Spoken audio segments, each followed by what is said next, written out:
All right, I'm going to give it a shot.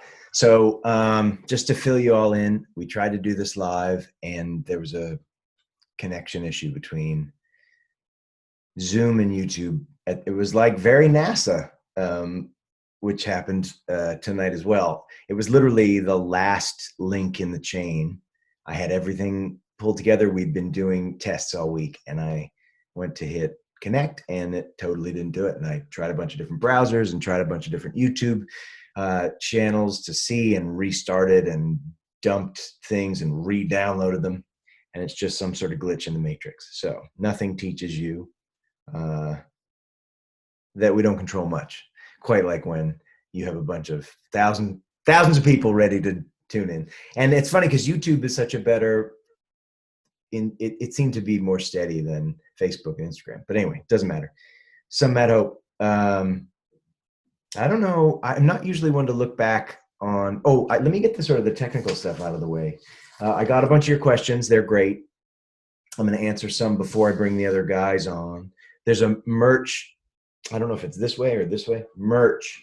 Or maybe it's, anyway, we have new merch, Some Mad Hope merch, which I've never had, with the cover. My buddy Andrew Painter did the cover, and it's incredible. And funny enough, just to give you some background, this is it. You probably can't, I mean, I know you've seen it in life. We ended up doing a slipcover that had my face on it, like a picture of me, because the record came out with this cover, and then the label said, hey, we really want to put you on the cover to brand you. And I was like, no, the cover's the best part of this record, because I took so much pride in the artwork, you know. Chris Billheimer, who is REM's and Green Day's art director, you know, he's like one of my favorite art directors, and he pulled together the booklet.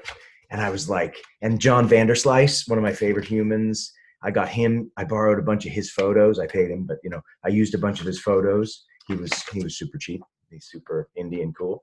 I just wanted to, you know, but it's like he had shot all these pictures and I sent them to Billheimer. And I remember opening this and just being like, it was the first time where I was like, because before that, Beneath These Fireworks, Still Waiting for Spring, I'd laid all those out, or friends of mine had laid them out, but this was the first like real, like, and those layouts were good, like no fly on them, but this just blew my mind. I mean, it was like one of the greatest joys of my life, right? So they put a slipcover on it, which I get. Anyway, so they're now on shirts, is what I was getting at. So if you want to own a Some Mad Hope shirt, they're there. And a portion of the proceeds of all the shirts go to Sidewalk Project, which is a charity that I'm involved in now that deals with houselessness in Los Angeles, but they're connected to different groups in Arizona, San Diego, Orange County, Las Vegas. So anyway, they're an incredible organization. I've sat in on a bunch of their Zooms, and it's been awesome. So anyway, let's see. What else was I going to talk about? It says, talk about merch, talk about the charity, answer questions that are me related, talk about the cover art. Yeah, I guess I was going to answer a couple questions that didn't pertain to those other folks. You guys sent in a ton of questions. It was rad. I've got them divided into songs, but this one I just wanted to see if I could tackle a couple. Jocelyn says, how did you come up with the title Some Mad Hope? And what does it mean to you? So in the movie 300, there was a scene, and he doesn't say some mad hope, but right before they go to battle and they die, he says something like, you have to have some mad hope to do this. That's not the actual line, but I saw the movie and I was so inspired by it. And what does it mean to me? It just means the fruitlessness of the end result, but it's all about the doing, right? Like, you know that it's not going to work, but you give it your all anyway. And the record is about that, because it's about a relationship and the failure of that relationship. Jocelyn also says, what are your favorite lyrics from this album? Probably either the middle eight of Wedding Dress. I've been jealous of the moon for how it moves the waves, which I just think is really beautiful. And I borrowed that. There's a band called Nickel Creek, and they have a song called Jealous of the Moon. And I was in Marshall's car, one of the producers, and I looked at the CD that he had, and it said Jealous of the Moon. And I was like, and I wrote it down. And then later I came up with Jealous of the Moon for how it moves the waves. I've been jealous of it because it's hard to go into this record because it's so connected to an emotional thing in my life. So, but this is what we're here to do. So I would say that's probably my favorite lyric, or To the Beat of Our Noisy Hearts, just that whole record. I just think the whole song, on and on we keep going, crowded like subway cars, on and on to the beat of our noisy hearts. Oh, I dig it. Let's see. Are there particular people you've written the songs for on this album? Yeah, they were for a couple different people. I was in sort of a mess that I'd created. And so the songs were kind of, I guess they were really letters to those people. They were letters, and I was trying very hard to articulate exactly how I felt because I couldn't really talk to them anymore. I couldn't talk to one of them anymore. And so I was trying to like be very concise and right on and not have anything be untrue. And so every lyric was sort of poured over like that. When you started writing for the album, putting it together and even naming it, was there a theme in your head? No, at the end, I realized there was a theme, and I realized that all the songs, when put in order, sort of like told a story. And the cover was the same thing. This is the shot of Los Angeles, Andrew's shot of Los Angeles. So it's like everything just kind of worked. And then the title came from this movie, and I was like, yeah, it was just, I had been in a fruitless relationship, like an exchange between two humans that had gone on for too long and was just never going to survive. And I still gave it my all, and I just like watched myself burn up. And I watched everybody else burn up in the process. If you could rearrange the songs on the album, no, I think the order is one of the things that makes it really work. Couple unreleased questions, which we'll get to. And what was the reasoning, if any, for the order of the track listing? Is there a song off the album that you would not want to play live any longer? No. Sooner Surrender is the only one that I don't play, and it's because it's such a weird little song, and I just don't play it because it feels like work when I do it. I haven't rehearsed it enough. So anyway, that's it. That's kind of all your questions. We talked about the artwork, talked about the charity, and we talked about the new merch. And yeah. All right, let's bring Mark in, and then we can start talking about the songs. Here we go. Joining. Yeah! You're very quiet. Hello, I'm on now. This is a long journey. We're recording this, so move over a little. You look like the sun is setting, so very romantic. Let me drop actually the. You've had 2 hours to do that. This has been it's actually, if we're reenacting the making of the record, it's pretty accurate. Dude, I thought that. I was like, and I literally haven't been as mad as I was that I couldn't. It was the last thing. It was like everything was good. I'd tested it all week, and I went to push the button, and it was like, nope. And then I downloaded a bunch of new things. It was like, nope.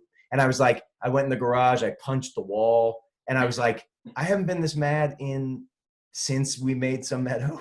13 years. There you go. So I was talking, before I brought you on, I talked about the cover art. I answered some questions that weren't really related to us, Mm-hmm. But I wanted to talk with you. So Mark and I went to college together. I'll do a little intro. Mark and I became friends in '93, and he was in a band called Crumb at the time, and he was kind of it wasn't like we became best friends. Yeah. And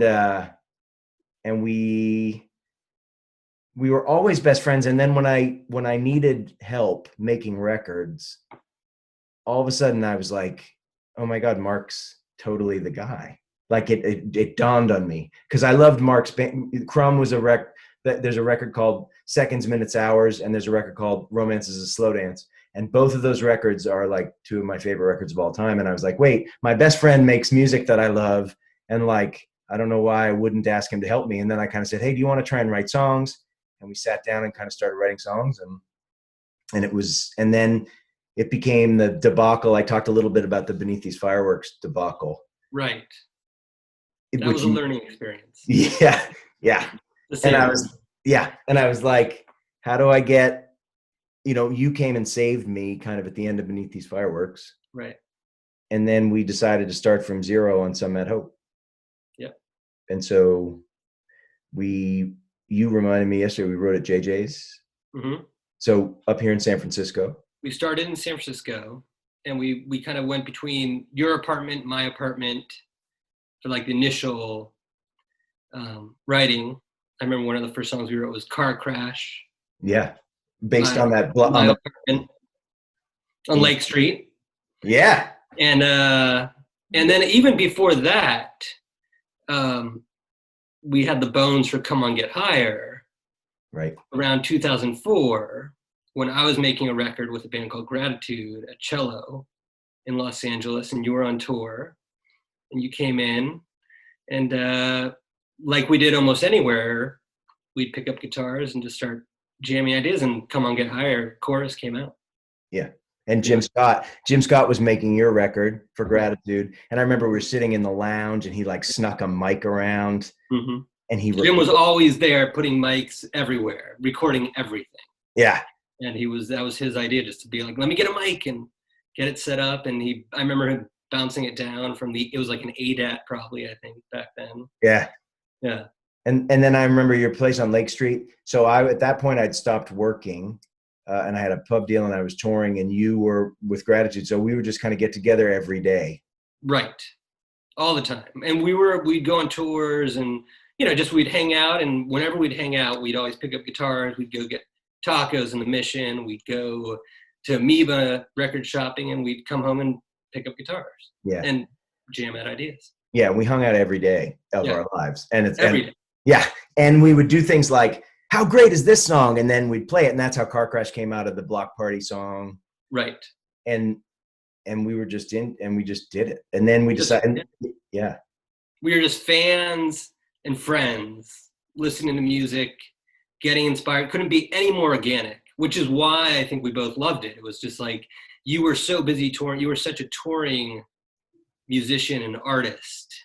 And I was doing other projects. And when we got together, it was just like hanging out. Yeah. And songs came super organically. Yeah.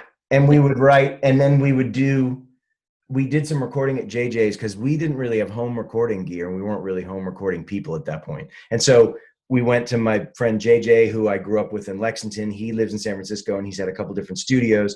And we went in and we would just kind of record to kind of like get our bearings, because I would never finish the song. So like we might get the chord changes and we might get the melodies. Then I would always be like, oh, we could make that better. And we'd rewrite choruses and we'd rewrite verses and we'd rewrite. It was like tireless. Nothing ever was finished, especially with this record. Yeah, that is the truth. And then so we brought Marshall in, because Marshall, like, to us was like an adult, sort of like. It was like, you had met Marshall. Marshall originally tried to sign you when he was at Hollywood, I think. Yep. And that's how long ago you knew Marshall. Yep. And Marshall was a songwriter, and I was like, we need somebody else to help do this. Like, let's make a record, but let's have somebody who's made a record by themselves. Right. We'd made records with other people, but we'd never, he had sort of like been the adult in the room on a couple records, and we were like, let's get Marshall. And we also didn't have any place to kind of, other than JJ's, to really flesh out songs and ideas without going into a studio, which would cost us hourly, and we'd have to really work under time constraints. That was the other reason what was so great about Marshall, is he had his own room. Yeah. He could experiment and flesh out ideas. And that was the whole reason to bring him in too, was to let this process just be done when the songs were done. Yeah. Well, let's bring him in now as if this were hey, scoot forward. You look kind of like like. I'm trying to avoid this. I feel like there's sunlight and things coming You in. look very metal. I like it. Like when you're I'm very with yeah, you look like it looks like in like Decline of Western Civilization when they're like, now we're gonna go to the home of Ozzy Osbourne. I am in Los Angeles, so All right. it's bled into me. I'm gonna admit Marshall. He's been waiting for now 3 hours. We've been on text messaging, being like, "Where's Matt?" That was in hell. Marshall! Hey! Look at him. He's like, I don't think he knows we're here. Marshall. That's amazing. He's like, I remember how great this song was. Yeah. Hey, Marshall! Earth to Marshall. Hello? Yeah. That's You're incredible. on. I'm so glad you weren't masturbating. I'm so glad. I was rocking out to the beat of we did a little. So I did just to clue you in on what I mean. You know what happened. We couldn't connect, and it was like a nightmare. So I already kind of talked about the artwork, and then I brought Mark in. We talked about the songwriting. Then we talked about bringing you in because you were the only adult in the room essentially, and we started making a record. And let me get Aaron in here too. Get Aaron tap. Oh my God, it's so fun to go through these tracks. Yeah, hi everybody. Hey. So there he is. We've been texting for the last as we work through these technical difficulties. So wow. Marshall, make sure to not be in front of the camera when we're doing this. Jesus. You can see my face, right? Yeah. Yeah. Going home for dinner. You look better than ever. So Thank you. All right. So we've been talking about a little bit of the process of how Mark and I wrote a bunch of the songs. You and I wrote All We Are together, and that was another long throw process. Yeah. Took maybe 5 months from start to finish. No, dude, like 3 years. Like a long time. Yeah. We started it in 2005 in like a boiler room studio that you had in Los Angeles. Yeah, my first writing room, which was in the heat. It was in the room that they kept the water heaters in for a bakery. Dude, it was truly like, and we went up and we started All We Are, and it just always took me a long time to have confidence to finish ideas. And also, I don't think I knew how ideas could go. Yeah. And you also, my recollection of that time, of that song was when we sort of got that chorus working, it really looked like it was going to make you throw up in your mouth. I mean, you're like, no, play it again. No. And yeah. No, what? And then you call me. You're like, yeah. So I finished that song. I was like, okay. Yeah. That's kind of how I did it. But where I would sort of go, I would like take the song, and Mark knew because I would talk to him, all the time. But like write with songwriters, and then like 2 years later, I'd be like, oh yeah, that song's done. Here it is, and they'd be like, because people are used to writing songs in like a day. Yeah. 3 hours. Yeah, your process is it's definitely on a different time space continuum. Labored. So I wanted to break it up into parts. So we already talked about JJ's, which we realized the other day you weren't at. But we want to talk about Katati. Oh God, let's talk about the spiders and the vertigo. So and the piano, the Tom Waits piano, and the hats. So I'll set it up. So in about an hour and a half from San Francisco, Mark and I had been to this studio before called Prairie Sun. And it's on a farm, and it's sort of 70s, and it's my kind of thing. It's very New Hampshire. It's like you sleep, it's like rickety beds. It was like a live-in record situation. And I didn't have any money. So we went up. Marshall came up from Los Angeles, and he was used to making records where there was like money spent, and he would control that. Mark had made records where there was money spent. I've made records where there was money spent. And all of a sudden we were like on a budget, and we were on a fucking horse farm in the middle of like, at the time, a lot of kind of methamphetamine shit going on. Oh yeah. Yeah. And that was pretty great. Yeah. And I remember you woke up the first morning, and I'm like, dude, how'd you sleep? And you're like, I have vertigo. I can't even stand up. First time I've ever had it. It was awful. Oh, it's the worst. I thought I got a spider bite, and then I realized that my bed was tilted so that my feet were above my head. Oh shit. Right. So I guess that put extra blood in my head and made my ears grow crazy. I mean, oh gosh. You were sleeping up You know what, though? top in the bunk up top. Yes, I was sleeping in the bunk up top. But I have a good side note. I did some research. Do you remember that hat? Like, we all had cool hats, right? Like Shubal had that hat. You had your hat. Matt had a hat. The hat I wore, right, for an artist whose name I won't mention because it's not relevant, but the hat I wore, my old boss, while I was working at Columbia Records at the time, Tim Devine, stole that hat, left it on U2's plane. I just want to let you know. Oh, That wow. hat, which you breathed on invariably at some point, is probably still on U2's plane. I like it. So speaking of U2, we tried, Mark, we'd written a bunch of songs and we tracked a bunch of things. Right. We went over this the other day. Like, so at Prairie Sun with Vertigo, and like we would cook our own, remember, and the pipes froze. Do you remember that? I remember that. Oh yeah. So we recorded there the list that I have. We recorded the first version of Car Crash, Right. Mm-hmm.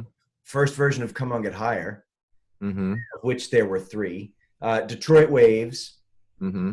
Wedding Dress, which was originally called Winter Dress. Oh, it was called something else. Well, there's Winter Dress and Winter. Anna. Oh, fuck.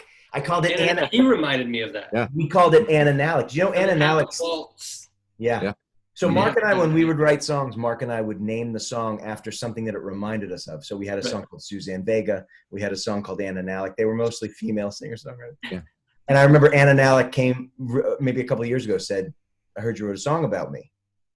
Mm. And I was like, I don't think we want that song to be. Yeah.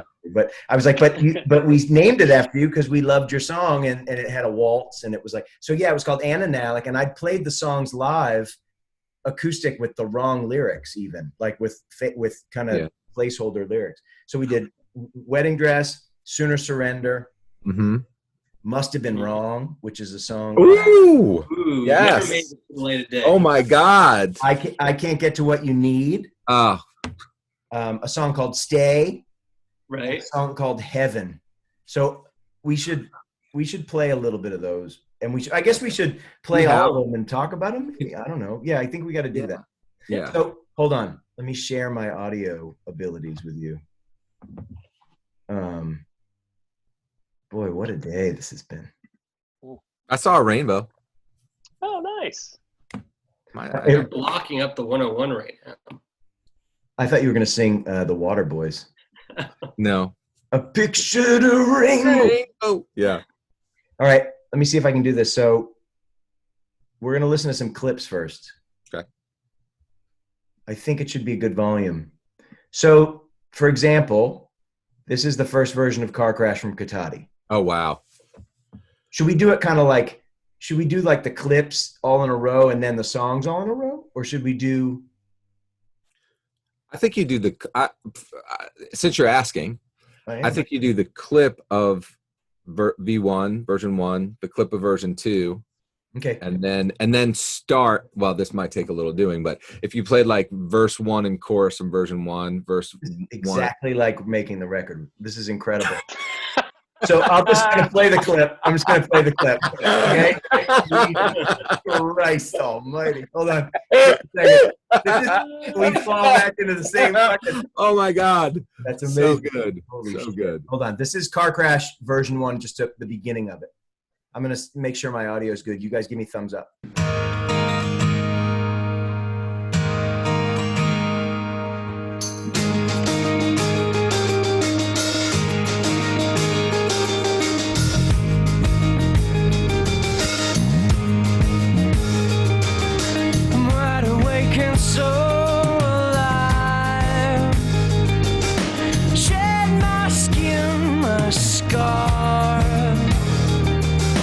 Take me deep, I pass the light.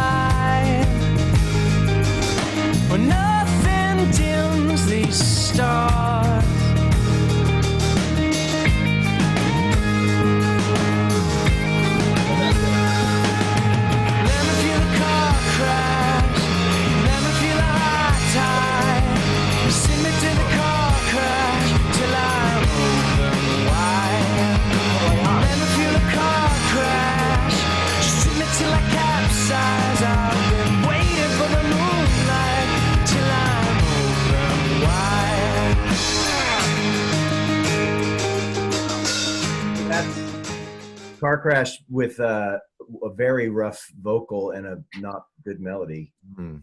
in the chorus. And the lyrics are different.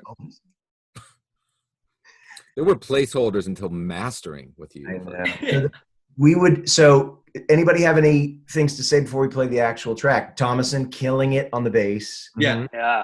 That guitar lick was always there from the get-go. Yeah, Aaron. Yeah. Mhm.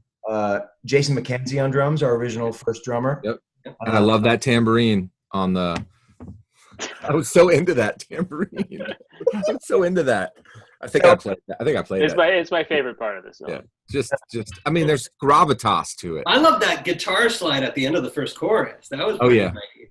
It was Yeah. That's a fucking wreck of a song right there. Ooh, It sounds The like open wide part's a little goofy. open wide. What? So let's play the new one, and I'm going to mute you all because I don't think you have the capability of not talking. No, I don't, because I look at Aaron and Aaron. Yeah, sorry. Hold on, can I mute you all? How did I do that? Here, I'll mute myself. No, don't mute yourself. Let me mute you, and then I can unmute you. Oh, fuck it, just do it. We'll play the real one. We won't speak. Don't speak. I know what you're thinking. Car Crash, opening song. Oh, people had some questions, but I think we should take the questions kind of after. Yeah. Or no, let's take the questions first. Oh, that's good too. Car Crash is my favorite song off of the album, and I always wondered about the backstory. I know my backstory and why it speaks to me. Can you tell us what yours is? I think it's because what is that song about? It's about me wanting to feel something finally in my life. I always thought it was about connection. Yeah, that's right. I brought that chorus around with me to everywhere, trying to get somebody to help me figure it out. I remember the guy that wrote with Kings of Leon that was in Angelo Petralia. I wrote with Angelo, and I was thinking, oh, he'll help me fix this. And then we didn't. We just sat around and talked about Streets of Fire. But yeah, I think the movie's about the movie. I think the song's about feeling alive. I wanted to feel alive. I felt like I hadn't felt alive. I think when we also wrote it, we knew from that intro that would be like the first song on the record. Yeah. The Wake 'Em So Alive came out almost immediately too. So I think the whole idea of like a welcoming song to start the record. Yeah, because that's the U2 thing. It's like Zoo Right. Station, Where the Streets Have No Name. We wanted something that felt like, oh, that's the beginning of a record, And I remember we came up with it, and who mixed that? Maloof mixed that. Maloof mixed that.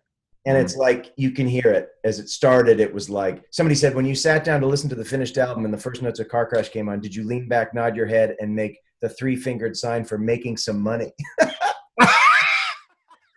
No, I didn't. Although we thought we knew it was good. Well, there was the first single because my label was full of men. Do you remember, Marshall? Like, and all of them were like, Car Crash is the hit. And we were like, I don't think so, but okay, man, because it's a man song. It's like, I want to feel the car crash. But that line, I'm wide awake and so alive, ringing like a bell, I always thought it was so brilliant because it's like onomatopoetic and physical, because everybody knows how that feels, right? Like bells just don't ring, they vibrate. And I always thought that was one of my favorite lines on the record. Dude, you get me all emotional over here. Yeah, seriously. Don't get ahead of yourself. And then it says, someone asked, they said, when I first heard Car Crash, this immediately sounds different from Fireworks, but it feels like a natural progression. Did you feel like, it felt like you were coming out of the gate swinging? How much was something really subtle like that intro to Car Crash, a statement of saying you didn't want to be that 12-string guy anymore? Yeah, I think the whole record felt like that. I felt like I finally had assembled like my humans. Do you know what I mean? And like we were together and we were making something that where of course I controlled it on a certain level, but like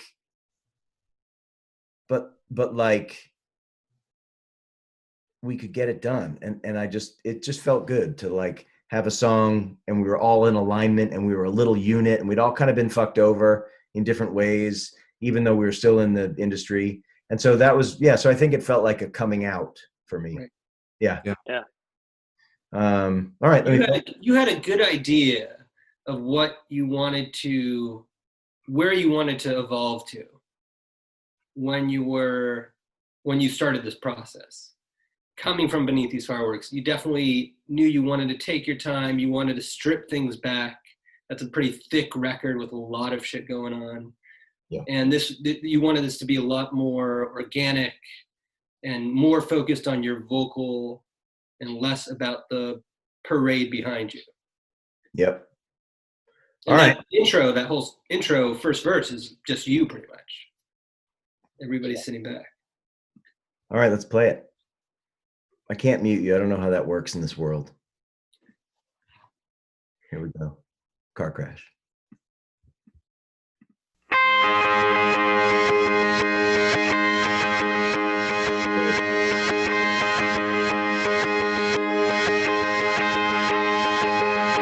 I'm wide awake and so alive, ringing like a bell. Tell me this is paradise, not someplace I fell, 'cause I keep on falling down. I wanna feel a car crash, I wanna feel a capsize, I wanna feel a bomb drop, the earth stop till I'm satisfied. I wanna feel a car crash, 'cause I'm dying on the inside. I wanna let go and know that I'll be alright, alright.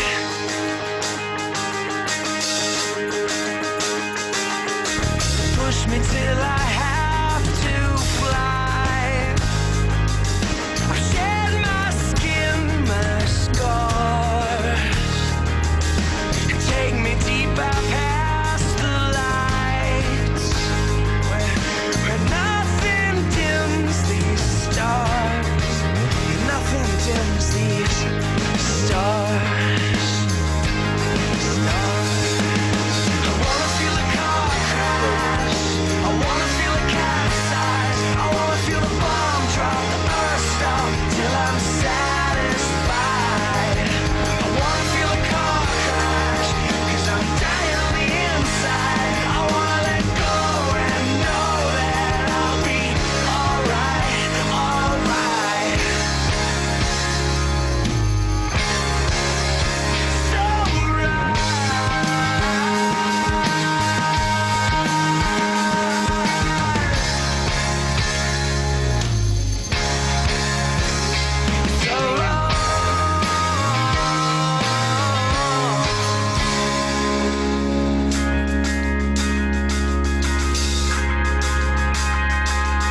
I'm wide awake and so alive.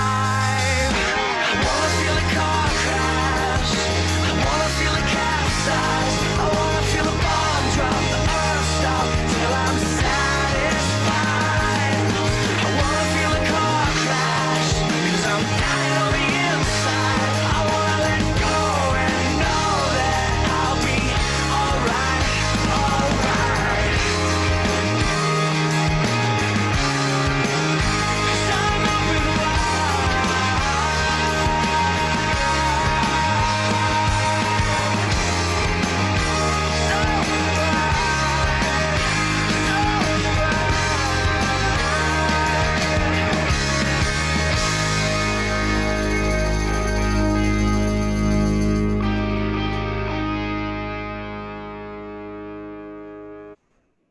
Oh my God, I love that. Yeah, great song. Thomason fucking murdered that.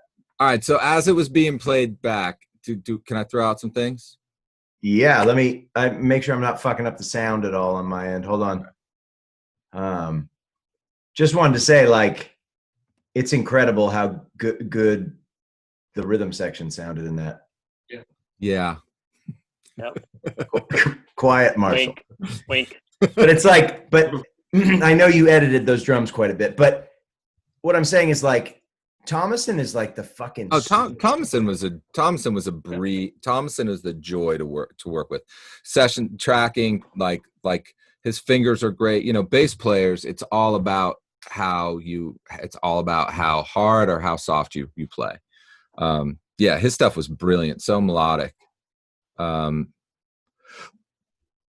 But what I remembered as you were playing it back, this isn't a diss, but you know, we reversed the guitars at the top, right? So it did this weird little, I don't know if you saw that, Aaron, when you were looking at the tracks. I probably consolidated it, but Yeah. that loop, that guitar part, I sort of made a stereo of it. So it was backwards and they came together, and that was a straight up accident. Like I had no idea what I was doing.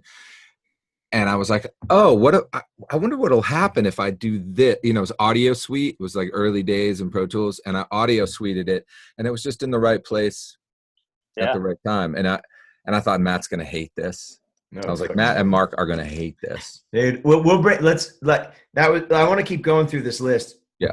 But yeah, that's fucking great. We had a bunch of songs that didn't make the record from this session. Wait, So, that's a great vocal too. I just want to say that. That's a great vocal performance. we probably recorded that last. It's a great vocal performance, man. I don't know. Remember how we used to do it? Like we get the drums and the bass, and then we'd change the lyrics, change the melodies, change the chords, and then I'd end up singing dead last.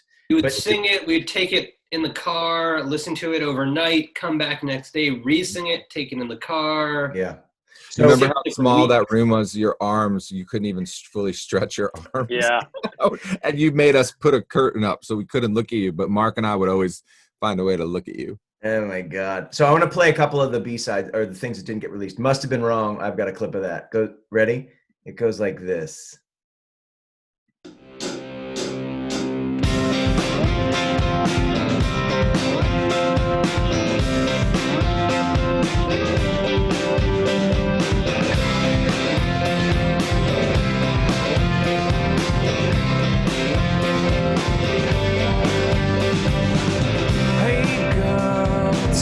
What's wrong? Is everyone a souvenir inside of your mind? Caught on, did you wait for it? Is everyone a shadow here inside of your mind? So come back, come back, come back, come back for you. Yeah, I must have been wrong. Yeah, I must have been wrong. Holding back for you. Yeah, I must have been wrong. Ever since you've been gone, I'm turning back for you. Well, we see why that didn't make it. Wow. Yeah, It's still replacements. Yeah, the intro to REM kind of monster vibe to me. Yeah, it did. Yeah. It's like REM or the Replacements if they weren't good. Here's another one. Here's another clip. We did a song called Heaven, which we named it after the Bryan Adams song. Right. This didn't make it.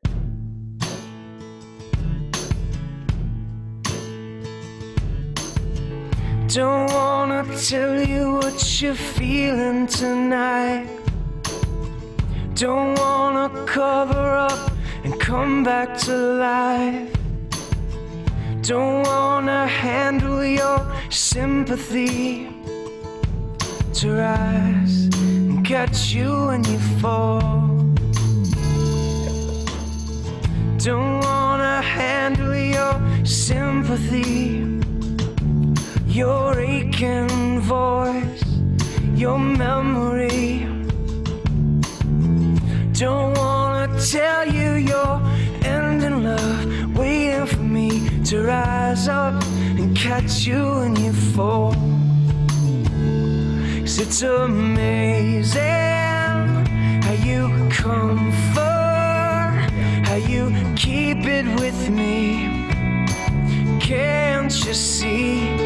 It's amazing how you. We definitely stole that from somewhere. So well. Oh, really? What did we steal it from? You have another song that has that Melody in it? melody in it. What Angel. is it, Aaron? Well, the Angel has it's amazing, so that's not quite the same melody, but same Oh, you words. mean I saw? I saw. yeah, Yeah, yeah. I saw. Yeah. Yeah. Okay. That's terrible. I'm glad we didn't put that on. But the intro reminds me of what Come On Get Higher eventually morphed into. I mean, that the kick pattern and the acoustic and the tam, The tam, very. Yeah. Marshall, That wasn't look at mature. No, yeah, that no, was Jason that was McKenzie on Jason. drums. Yeah, yeah. But your tambourine is excellent. I mean, Incredible. I said it at the time. This will make this track. Okay. Obviously, I was right. But yeah, Mark, you're right. It's funny because it's a different drummer, Yeah. but obviously we felt like a thing needed that thing, right? Right. And then, so here's another song that didn't make it. It's called "I Can't Get to What You Need," which is a song a lot of my fans think are great because I played it a couple And times. we played it a lot. Yeah, it was the most actualized one of these demos. And I think. love the lyrics in this song. Yeah, Well, me too. yeah. All right, let's see. Yeah.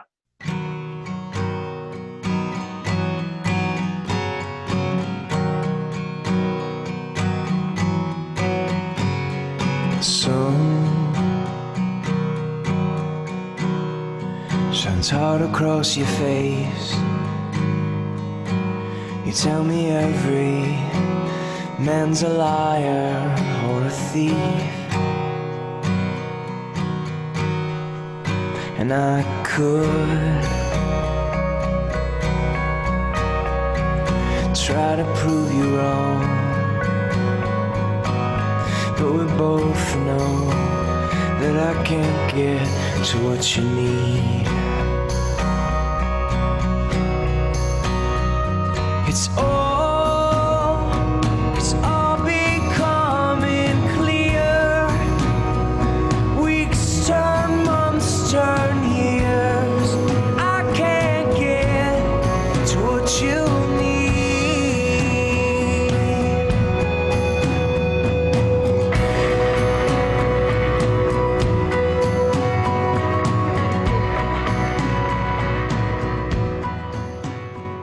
We mixed that. That sounds Yes, mixed. I was going to say we mixed that, and that was one of my favorite songs on the record. It's a great lyric, great vibe.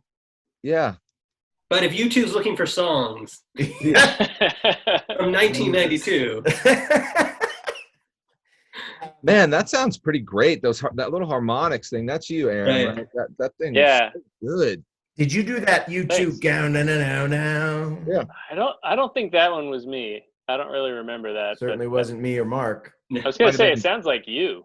Yeah, it sounds like you. no. You, Matt Nathanson, or you, Mark? You, Matt Nathanson. You, Matt Nathanson. You guys are crazy. I've never played anything like that good in my life. All right, next. Car crash we talked about. Sooner Surrender came out of the session. Soon.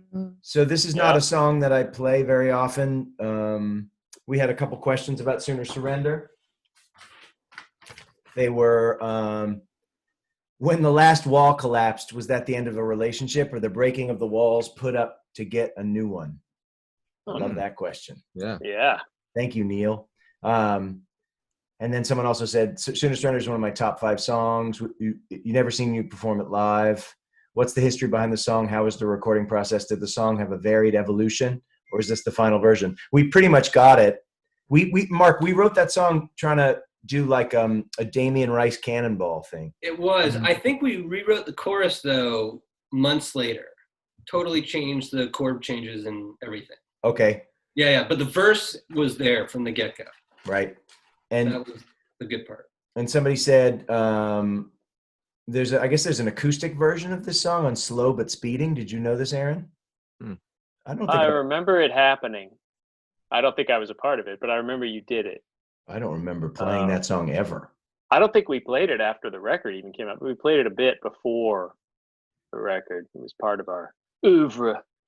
Do you have or ever experienced so Sooner Surrender people? So that song comes at the end of the record because it's sort of like kind of like the end of the Illusion relationship that I was in. And so the idea is like I'd sooner surrender than watch the last wall collapse. I don't want to be here when this thing goes total to shit. You know what I mean? I'm going to bag it. And I guess I did, sort of. But yeah, I don't play it live very often. And I don't remember much about tracking it, so much so that when we played these, I didn't remember that it even happened at in Katati. We did I think we actually did some overdubs on it at the at Oasis in the upstairs. Yep, that's right. So that's just like a fact. We would just, none of the songs were ever done. That's why there was 4 different recording sessions, because we'd have to go in and I would be like, it needs to be fixed. And then you guys were so great. You'd be like, all right, let's fix it. And then we'd, Mark would be like, let's go, let's write it. And Marshall, you'd be like, okay. And Aaron would be like, yep, let's do it. And we'd go in and. Yeah. Aaron, I think Aaron came in. I remember you weren't at the upstairs. You weren't at that little room of mine, Aaron, very often, but I believe you came in and did an overdub. We have pictures of it. Yeah. Of him playing that Les Paul. Let me fire this up just so we can hear it. I haven't heard this song in a long time. It's not that I don't like the song. I don't know what I think. Here.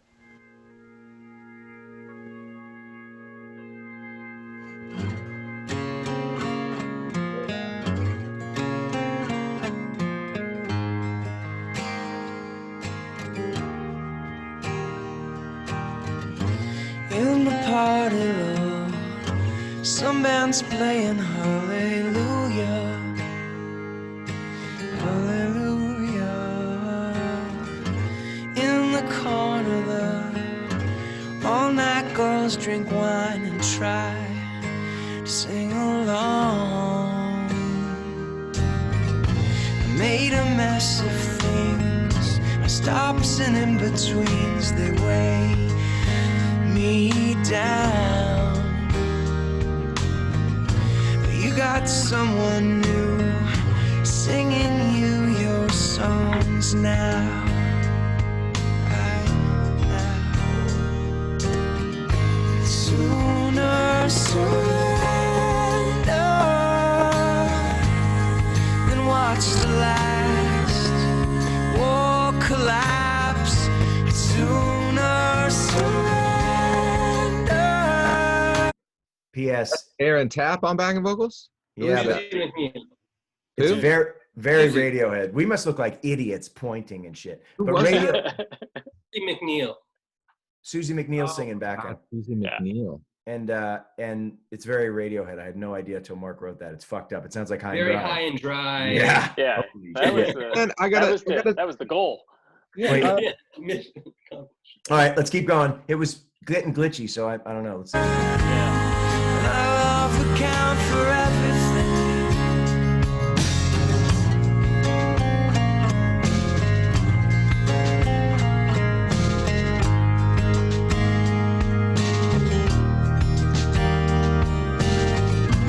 In my sweetest dreams, it's just you and me, and we break it wide. Awake, reminded, love, how I just gave up and how you moved on, how you moved on. I'm waiting for something, I waited for now, for the rolling canyons of love. And I'm tongue-tied, and you're coming alive, coming alive. Sooner surrender than watch the last war collapse.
McGorman on the keys. I Yeah, love McGorman. those keys. The music McGorman on is B3. off the hook. Oh, so good, man. Fun Yeah. little weird thing I didn't notice before. The organ sort of ties back to Wedding Dress. It's kind of the same little. Oh, it's like a oh, little yeah. quote. Reverses. Mhm. Dude, That was an accident. Mark's frozen. That middle eight is like one of the Oh, greatest things of That's all honestly time. the best bridge on the record. Yeah. Oh, good. Yeah. All right.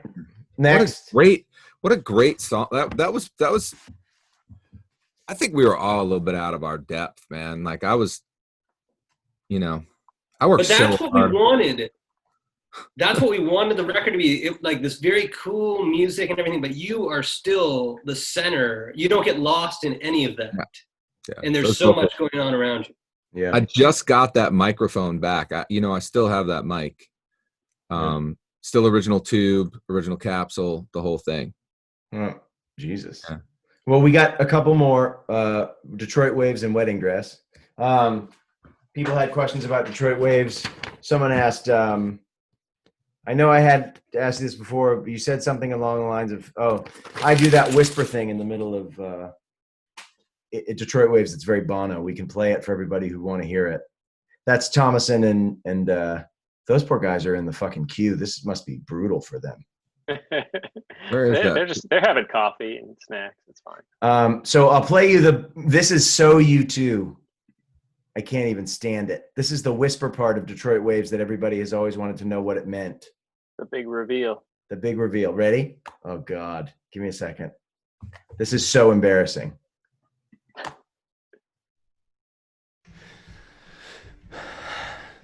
In the lights, the morning comes and never fades away. I don't know what I'm saying there. And the lights. Morning comes and never fades away. Yeah.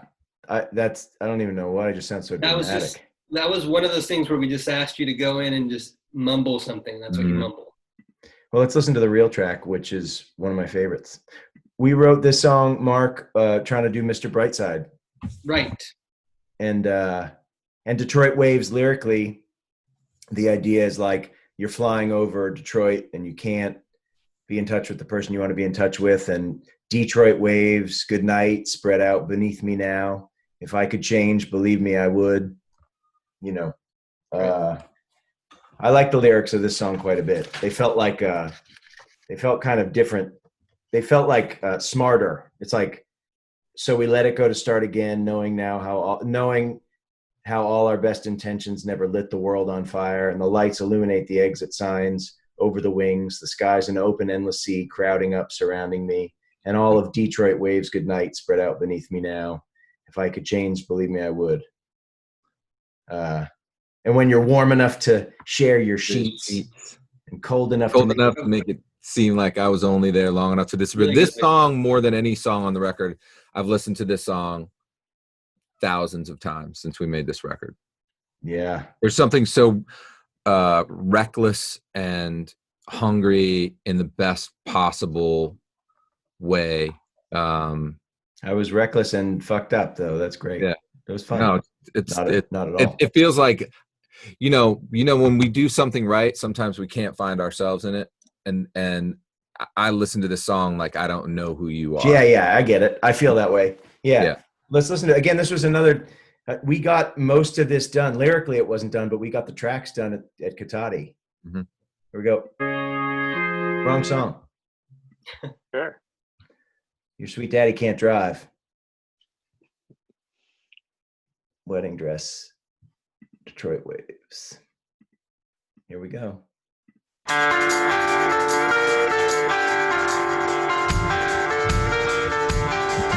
So we let it go to start again, knowing now how all our best intentions never lit the world on fire, and the lights illuminate the exit signs over the wings. The sky's an open, endless sea, crowding up, surrounding me.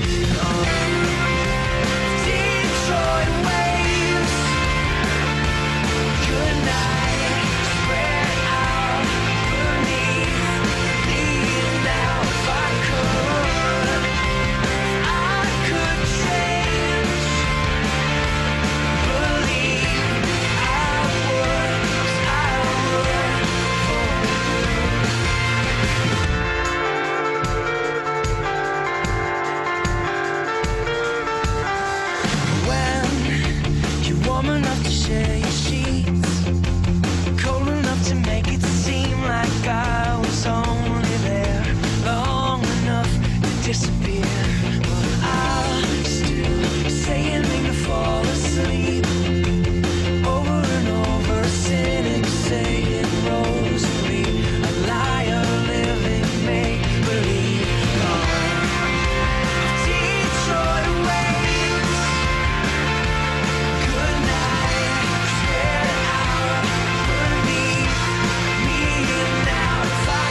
I don't fucking hate that at all. Dude, Right on. That's fun. Aaron Tapp, dude. That's some inspired playing, brother.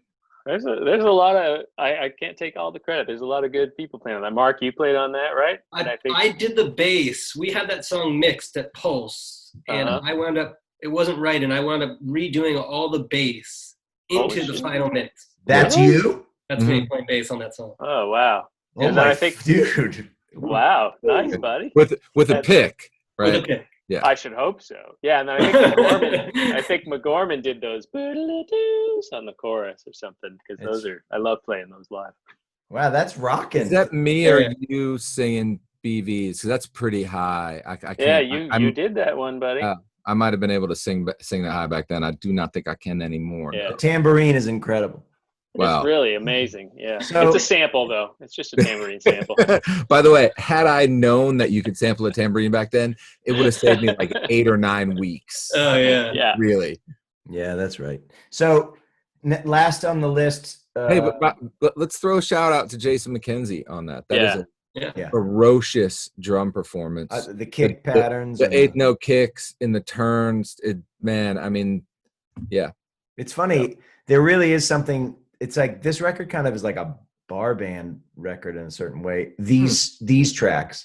When McGurr gets involved, they get a little bit more precise and a little bit like the power is still there. It just gets a little reined in and sort of like acute, but like with Jason playing the drums, it really does sound kind of like we're in a bar band in Austin. Yeah. Well, Jason and I sort of came from the same place. So he and I bonded up there in Katati. We were both like, oh, what's happening? Are we supposed to play like a rock band, or are we supposed to do something else? It was a learning experience, I think, for both of us. We both ended up sneaking off to the bar in town, the 8 Ball or something, to The nurse bar our was called wounds the at the 8 end of the day. Yeah. Yeah, Yeah. I'm not gonna say I was a tough taskmaster, but I do recall telling Jason to hit his drums like a man more than once. Like, and at the time, like, I don't know. Okay, hold on. All right, we get it. Hold on, let's move on. We got more to do. Sorry. Yeah. All right, last song in this group, Wedding Dress, which is a fan favorite. Everybody asked us pretty much the same question about it. I'm looking to see if there's any questions that we didn't touch on about it. So it started as Winter Dress. We wrote it quickly. Yeah, well, and I remember writing the lyrics here. We were redoing our house, and Right. like I wrote the lyrics, and it was about. So this is a song that people play at their weddings and stuff, which is great. And everyone asks, like, well, is it supposed to be happy or is it supposed to be sad? And it's like the truth is, it can be whatever you want it to be. It's not, my interpretation of a song is different than anybody else's, but it's about my almost divorce, as you all know, because you are all my therapists. And so it's like, so for me. And Marshall, I told the story about how you had a Nickel Creek CD in your car, and they have a song called Jealous of the Moon. And I remember we went to lunch one day and I saw the title Jealous of the Moon. And so then I wrote Jealous of the Moon for how it moves the waves. And it was just like in your wedding, it started off in your winter dress about somebody else. And it became in your wedding dress about my wife. And it became about how difficult it felt to be out of control in that situation and to be married and to be, all that stuff. I wasn't a team player until about maybe 8 years ago. So I certainly wasn't when we made that song, but anybody, let me play a clip of it and then we can talk about it. Wedding Dress. And I love that people play this shit at their wedding. It's like, who am I to tell you it's just what it means to me. This was the Winter Dress where the melody wasn't right yet. Oh no, that's the real one. It's called, and it was Winter Ways. In Your Winter Ways is the melody. Ways, right. Because I was just vamping because I didn't want, we used to just vamp. Here.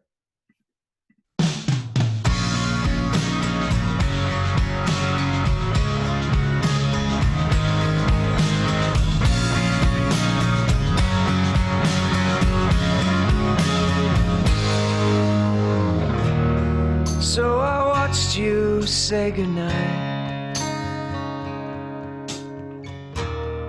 So I watched you sing along,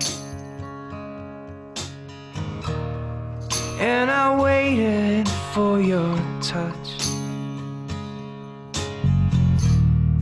just to be with you,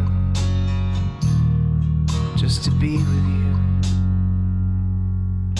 And in your winter ways, it drives me back home.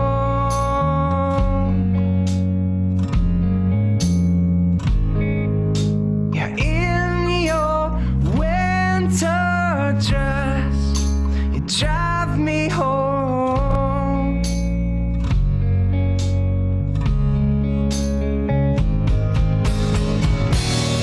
So I watched you. So Yep. Thomas and killing it again.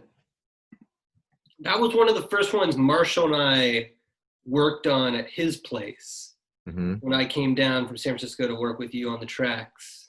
Just kind of getting a picture, the guitars and the chorus eventually were there. And I think all those guitar riffs in the intro, which eventually were there, were based off your acoustic. Mm-hmm. Yep. I played that song a lot live. Yeah.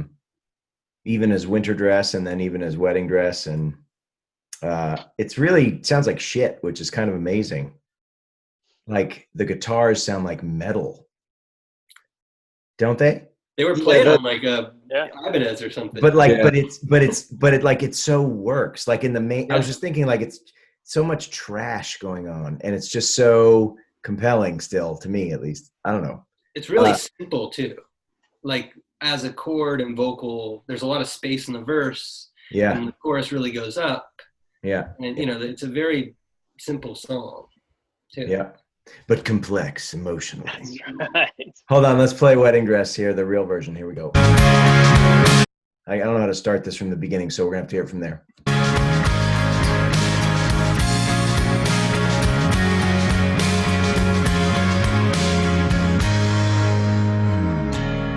So we lie here in the dark,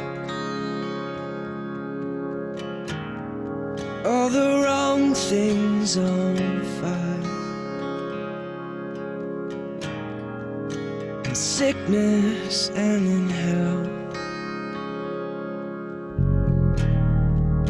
to be with you, just to be with you. And in your wedding dress, to have and to hold.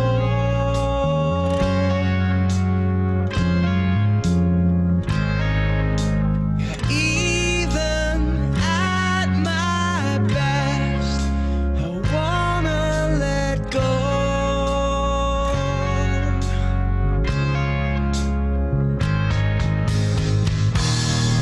And you hold me in your arms, and all that I can see is my future in your hands, and all that I can feel is how long ever after it, and it's all that I can do to be with you, just to be with you. In your wedding dress, to have and to hold.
Thomason again, just Dude, killing it. Yeah, Dude, I Aaron haven't heard Tapp. the end of that in a long time. Dude, Thomason, Mackenzie, the guitar playing on that is brilliant, man. Like I'm just the rhythm guitar on that one. who's That That's must be you, I think. dormant. And Marshall, oh really? you're playing a lot of those little ding doo. Oh yeah, I forgot about that. oh my God, you forgot. You're like, the guitar's amazing. And then you I'm sorry. played it. I was like, I that's a have, micro shift. Like I know that tone in the second verse. Man, I haven't listened to that song forever. I forgot that the lyric was, I thought I lost you. I thought I lost you, but I gave you away. Such a great lyric. Yeah. Oh, Yeah. I think that to having to hold lyric is in your wedding dress. Having to hold is so perfect and so simple and so obvious yeah. that it makes total sense. Like, I mean, that's just such an easy lyric. It's in the vowels, Yeah. and then there it is in the chorus. Like, it's great. Yeah. Damn, the band was on. I feel like we got to bring Thomason in. I feel bad that he's been. Tell Jason McKenzie I'm sorry. He's been here in spirit. Let's get Thomason in real quick. Yeah. No, well, next up, by the way, we did some stuff at Hyde Street. Me and Aaron and Mark, no Marshall, and we tried to get guitars recorded, and it was some of it stuck, some of it didn't. We sang some vocals. Mm-hmm. Hyde Street's up here in San Francisco. Let me get Thomason in, and then we can talk about House of Blues. He's gonna be like, "Fuck you guys." I haven't seen John in years. Yeah. Dude. Hey! I'm so sorry. Dude, it's been a nightmare, tech nightmare. Can you hear me? He's gonna sign the whole time. It's gonna be cool. Yeah, he was rehearsing like a good musician. John! Can he hear us? He can now. It says John Thomason is connecting. Oh, connected. I am. Hey, John! Oh, we just What's happening? Hey! We've been literally singing your praises for like 45 minutes. Oh, really? it's Perfect. true. You murdered these fucking songs. It's stupid. Thank you. Yeah, man. It's good to see you guys. I know, it's good to see you. So Mark. to catch you up, we've talked about Katati. Marshall talked about getting vertigo. We talked about Jason playing tablas in the street. Mhm. Shirtless. We talked about now we're kind of on to House of Blues when we recorded at House of Blues, Yeah. which was a studio in Tito Jackson's old house.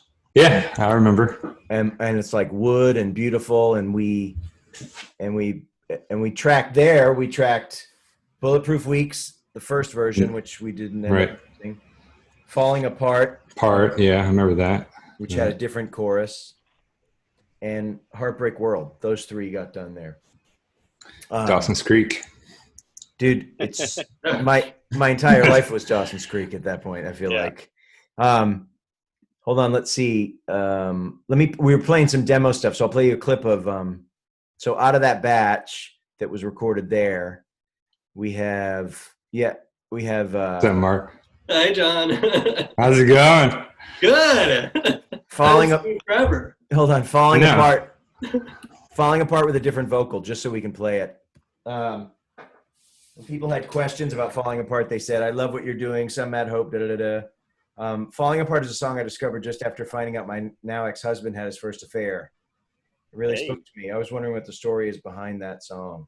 That song's pretty self-explanatory from my lyrical perspective. It was like, I'm falling apart. It's like, it happens. The record was sort of modeled like a little play. So it starts off with car crash where everything is sort of exciting and I'm ready to feel alive. And it's kind of modeled after Achtung Baby in that way. And then Come On Get Higher was like sexy, and Heartbreak World.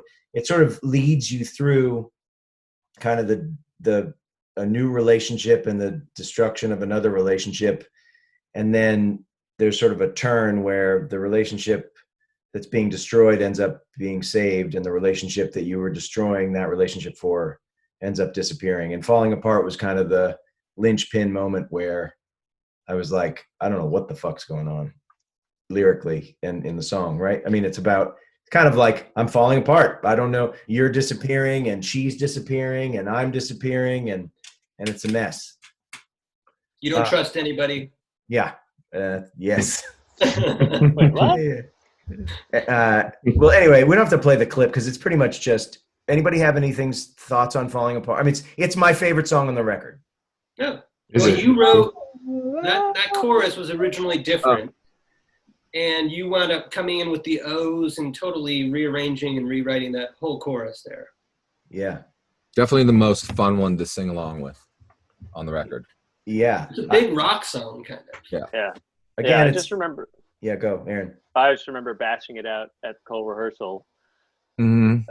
early on, trying to figure out what it was supposed to do, and there was that question. But it was always really fun to play, and it was one of the first ones where I felt like we got it a little bit honed before we record it, whereas the other ones we just kind of like went all in and built on top of it. Falling Apart went in, at least maybe the lyrics were different, the melody was different, but the track was pretty concise and it was pretty happening. So that was a good session for that one. Yeah. And House of Blues is kind of a magical place, like, to record in. Yeah. Does that still exist, Marshall? Do we know?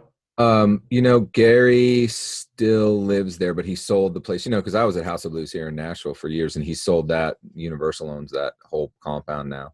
But he the still LA one lives is still at there. his house in LA, I believe. I made Beneath These Fireworks at that studio, so I was camped out there for like a month and a half making a record, and that was why when we needed a studio, I was like, you knew House of Blues, you knew Gary, we got kind of a deal, I guess. Mm-hmm. And we went in and made it, and we only spent 2 days there, 2 or 3 days. Yeah. And but we got Falling Apart and we got Heartbreak World, you know, most of it, most of the bones of it. I'll play Falling Apart. Here, ready? Maybe it's because I'm crazy. Or maybe it's because I just can't honestly tell you what I want. It's never enough to stay still and hold you, to break loose and run, the taste of you wild on my tongue. Am I no good to you now? Am I no good to you now?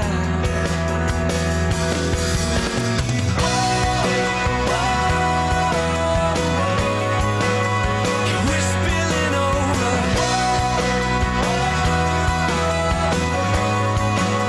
We're falling apart.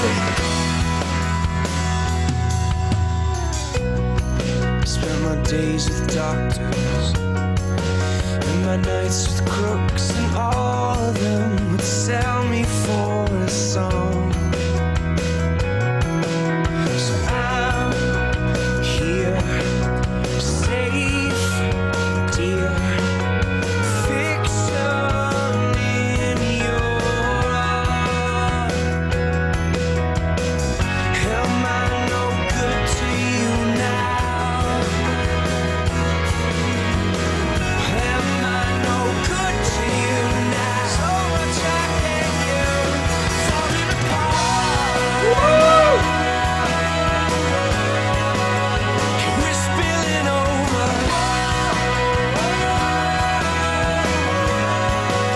I'm falling apart.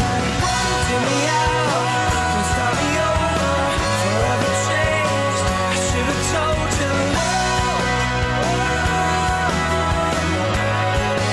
I'm falling apart, and all I say doesn't matter anyway. Yeah, all I say doesn't matter anyway. I wish.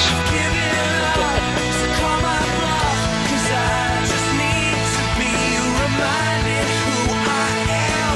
I'm falling apart. We're spilling over.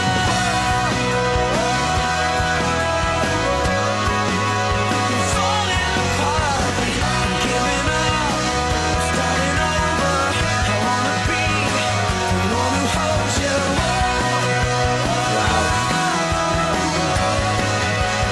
Falling apart. So wanna be loved.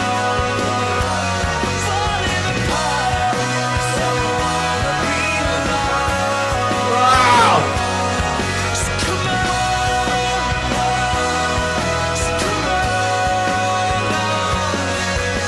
Ah! Fucking Thomason. Damn, kid. Murdering it. Just absolutely murdering it. And then, Ah, shucks. and dude, it's so good. It's like you're driving that. It's like, because Mackenzie's killing it for real, but like you're like this, you have such a fluidity to the way that you play. And it sounds like you're falling down and then all of a sudden you stand up. It's like the greatest thing. It's like, I don't know, is he gonna, and then all of a sudden you're like, here I am. And it's like, And the little skip, the little do do do do do do do do do do, when you do that, like they're just in the last 16 bars, you do it 4 times. It's so fun. perfect. That's fucking great. And then McGorman's on it. Jim McGorman's playing keys and some extra guitars and Yeah. And I love that middle. Oh yeah, it's so Middle opens up the eighth notes. yeah. And then the chorus, you can hear how there are 2 choruses that you match because these vocals come in over each other so effortlessly because they were like literally 2 choruses intersecting throughout the song. Yeah, because falling apart and then the woes. Yeah, and we didn't really have a like that chorus is like a weird yoked together thing where it's like the whole song feels a little bit yoked together, but it kind of works. I like it. Yeah. It's got a blood on blood Bon Jovi vibe. It totally does. Holy shit! There's a little New Jersey in that song. It certainly is. All right. Well, next up, Heartbreak World. There's a question about that. I'm a Brazilian fan, and Heartbreak World is one of my favorite songs ever. It is a scream, literally. What's behind this masterpiece? So we recorded that. That's House question of Blues. tonight, by the way. House of Blues. And I mean, Heartbreak World. So just to be clear, that line about come on, let's make this dream that's half awake come true. That was an homage to Till Tuesday, to Coming Up Close. There's the lyric in Till Tuesday goes, coming up close, everything sounds like welcome home. Coming up close, it's like we can make this dream that's half awake come true. It was like, I loved that song and I loved Amy Mann. And so that was like a nod to her. And the song itself, I played it the other day acoustic and I was amazed that I was like, this song's kind of good. Like, I don't know why I don't lean on it too much. I think it's my dad's favorite song or whatever. But anybody have anything to say about this one? I don't really remember much except the Till Tuesday homage. I love the first line, let's all pack up and move this year. That's a great way to start a song, like the way Car Crash starts. Right. It's just like, it's a first line, it sets the tone. That was and lyrically that was about, it was still in the sort of the Car Crash was like, I want to feel alive. Come on, Get Higher was like, you're real great. And then Heartbreak World was like, let's get out of this. Let's just you and I run away together. That was kind of what it was. That's one of the first lyrics I remember really hitting me when you played, when we sort of started talking about making a record together. I just thought it was so like, it wasn't about moving away from something. It felt like moving towards adulthood. Yeah, it's Springsteen. It's super Springsteen. It's always what I got. Like, let's all pack up and move this year. Let's slip the lyres and disappear. Leave memories to auctioneers. Is that right? Yeah. And those left standing still. Right. So it felt to me like you were trying to slip the bonds of, whatever, adolescence, childhood, youth, but without like, yeah, I just love that line. I love that line. You saw it way more maturely than I did. I definitely, it was like a let me get the fuck out of here line. Like, I want to ditch everything that I've done in my life and I just want to go with you and burn everything to the ground. It's like, and I remember loving the middle eight in this song, the strings. Did Stevie Black do the strings? Stevie Black we did the strings at Pulse. He did all the arrangements and conducting and everything. And then Robinson got it put in a movie. Remember Eric Robinson got it put in Palo Alto, a movie. And I remember watching, it was the first time any of these songs had been put into like, and it was so cool. Because I just think that middle section, that, I just think that's like the greatest moment from, like, it's so fucking everything we like. Mark and I just were such nerds for everything we liked. We just did. Like, we're like, what we've always loved? When everybody fucking sings in this moment. We like the payoff. Yeah. And we fucking paid off. So let's listen to that. JT, you got anything on this? No. I don't. I mean, I can vaguely remember cutting it at there, but I don't know. You again kill it, but that middle section is real good. This is Heartbreak World, yeah. Let's all pack up and move this year. We'll slip the lies and disappear. Leave memories for auctioneers and those just standing still. They'll miss the taste of wanting you. Call out your name like I still do, but they haven't said a word that's true, and they only hold you down. In this heartbreak world of just imagine, with tired talk of better days. In this heartbreak world where nothing matters, come on, let's make this dream that's barely half awake come true.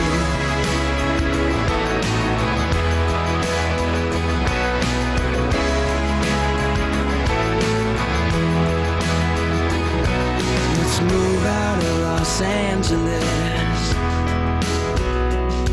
and just drive until this summer gives, and forget the lives we used to live, 'cause we're gone.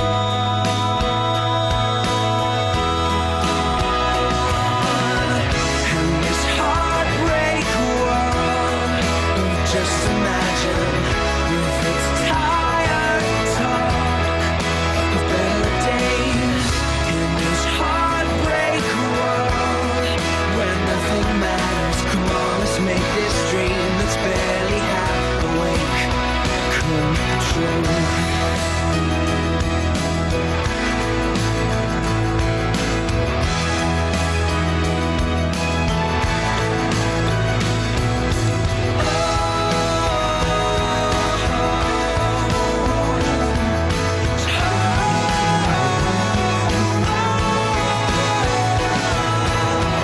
In this heartbreak world of just imagine, with its tired talk of better days. In this heartbreak world where nothing matters, come on, let's make this dream that's barely half awake come true. In this heartbreak world with tired talk.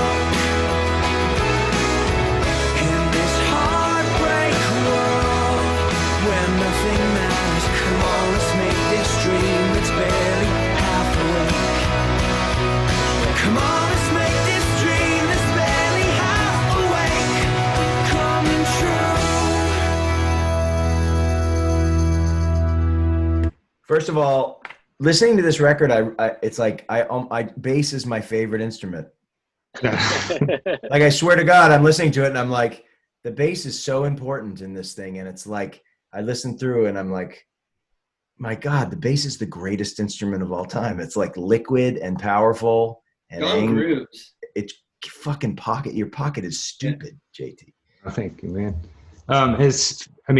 With this record, listen to these two songs, like the choruses got like, so huge. I remember doing the next record, you're like, no, like we got to go down on like every chorus. I mean, we didn't do that on every song on Modern Love, but Yeah. it was like the antithesis of this. Yeah. That was, and we got self-conscious about it. Right. And I do remember, I was listening to, what's that Keen song? Somewhere Only We Go or whatever. Yeah. I was obsessed with that song. Like during this time, I remember sitting outside the hotel when I was rooming with Mackenzie and like listening to that song. And these songs, were like the two like most piano-ish ones on the record. So it's kind of fitting. Yeah. Super U2, Keen Super U2 too. The Some same Tom thing. Petty in those verses, I feel like some free falling Yeah. Yeah. going on in those verses. Those All right. pushes. Yeah. Or like, Guitar, the single note, Yeah. with the whole step drop. Oh man, I was all about the half steps on this record. You look at Sooner Surrender, this song, Heaven. I'm always like, I guess I was It was like I 1 had to a 7, thing right? at that time. Yeah, it was great though. It was so good. All right. Well, so we got that House of Blues. Next up, we went to Pulse, Mark and I, and Marshall, and we did Bulletproof Weeks there. I guess I remember recording it at House of Blues, and then we did it live at House of Blues. And I remember thinking, like, just my vocal and a guitar. And then I remember thinking I didn't like the inconsistency of it, and I wanted to get it a little tighter. So at Pulse, we recorded the guitar separately, and then we did the vocal. And then we had Susie sing. I was super into Summer in the City by Regina Spektor. And we had, there's this thing that Regina does with the background vocals that sound like the Jordanaires, right? Like the Elvis Jordanaires. And we put it in the middle 8 of Bulletproof Weeks. I haven't listened to the song in a long fucking time. We'll just play it, I guess. Anybody, I mean, people like to know what the song's about. Great lyrics. Yeah, it was sort of Tom Waits, because that line, and the subway's full of all the Brooklyn girls. They try so hard to break out of their little world, you know. Yeah. And someone asked, where on the Upper West Side did you live? I stayed at my friend Eric's at 75th in Amsterdam. And someone said, have you ever actually counted the freckles on someone's face? And yeah, I have. When something's falling apart and you're staring at the person and you can't tell them what they want to hear, you count the fucking freckles on their face, because you're just sitting there like, this is going to be over. It's a tough song for me to sing because it's just super emotional, I guess. I love the lyrics. Yeah, I can read the picture. Yeah, I can read them just because we don't have much to talk about because it's acoustic. Somewhere in between. Oh, I wrote this with Troy Verges. This is the only song on the record I didn't write with you two. I had no idea that you wrote this with Troy Verges. And it started, and it was, Nashville. And we wrote it, and it was like a country song. It was like up-tempo country. And he started, I remember we started the session, and he goes, somewhere in between the beginning and the end. And I was like, and I just was kind of like, we wrote this whole song in one sitting, and I was like, I always liked the idea of the fall. And I liked New York in the fall. Fall's my favorite time. It's super depressing. And it was like September took the tourists and settled in for good. We could hear the trains again. Brooklyn girls in scarves. Summer left and no one said a word. And we'd open your window and stay in your bed all day till the street lights came on. That's a little bit of a myth. It wasn't her window.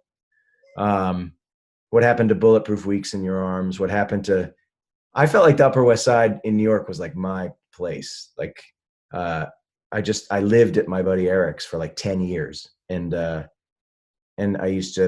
was just like my place. And so it was really romantic up there, because at night, it's not like the rest of New York. It kind of shuts down, and it's right next to the park.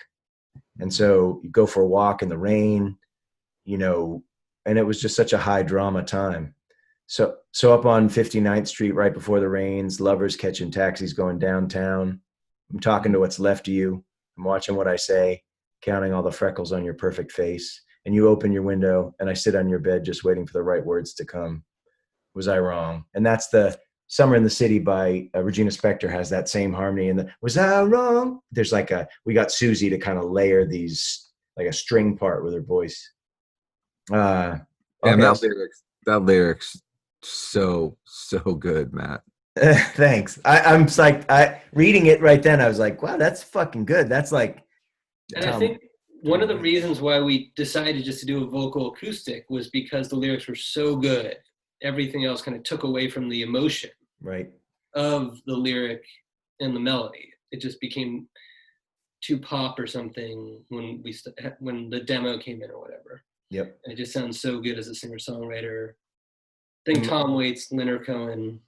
And McGorman does that piano thing. Yeah. All right, let's play it. Here we go.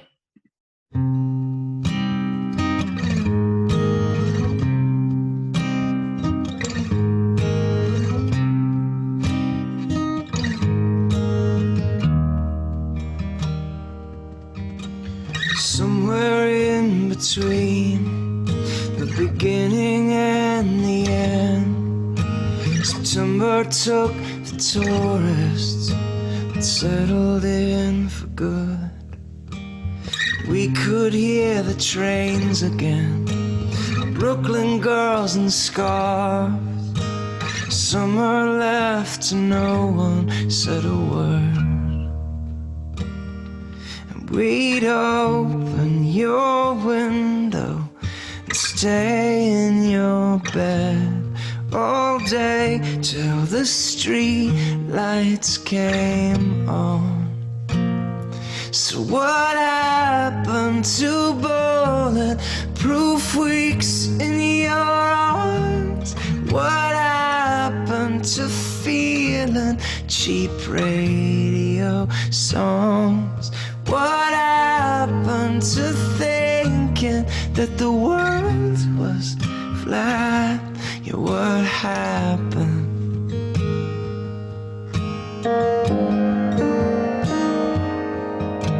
So up on 59th Street, right before the rains, lovers catching taxis going downtown, talking to what's left of you and watching what I say, counting all the freckles on your perfect face. You open your window, sit on your bed, just waiting for right words to come. So what happened to bulletproof weeks in your arms? What happened to feeling cheap radio songs? What happened to thinking that the world was flat? What happened? Yeah, what happened to that?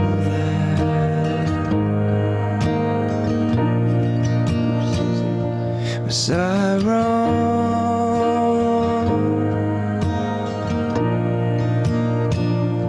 Was I wrong?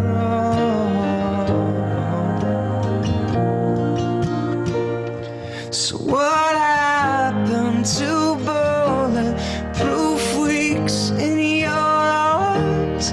What happened to feeling cheap radio songs? What happened to thinking that the world was flat? Yeah, what happened? Yeah, what happened to that?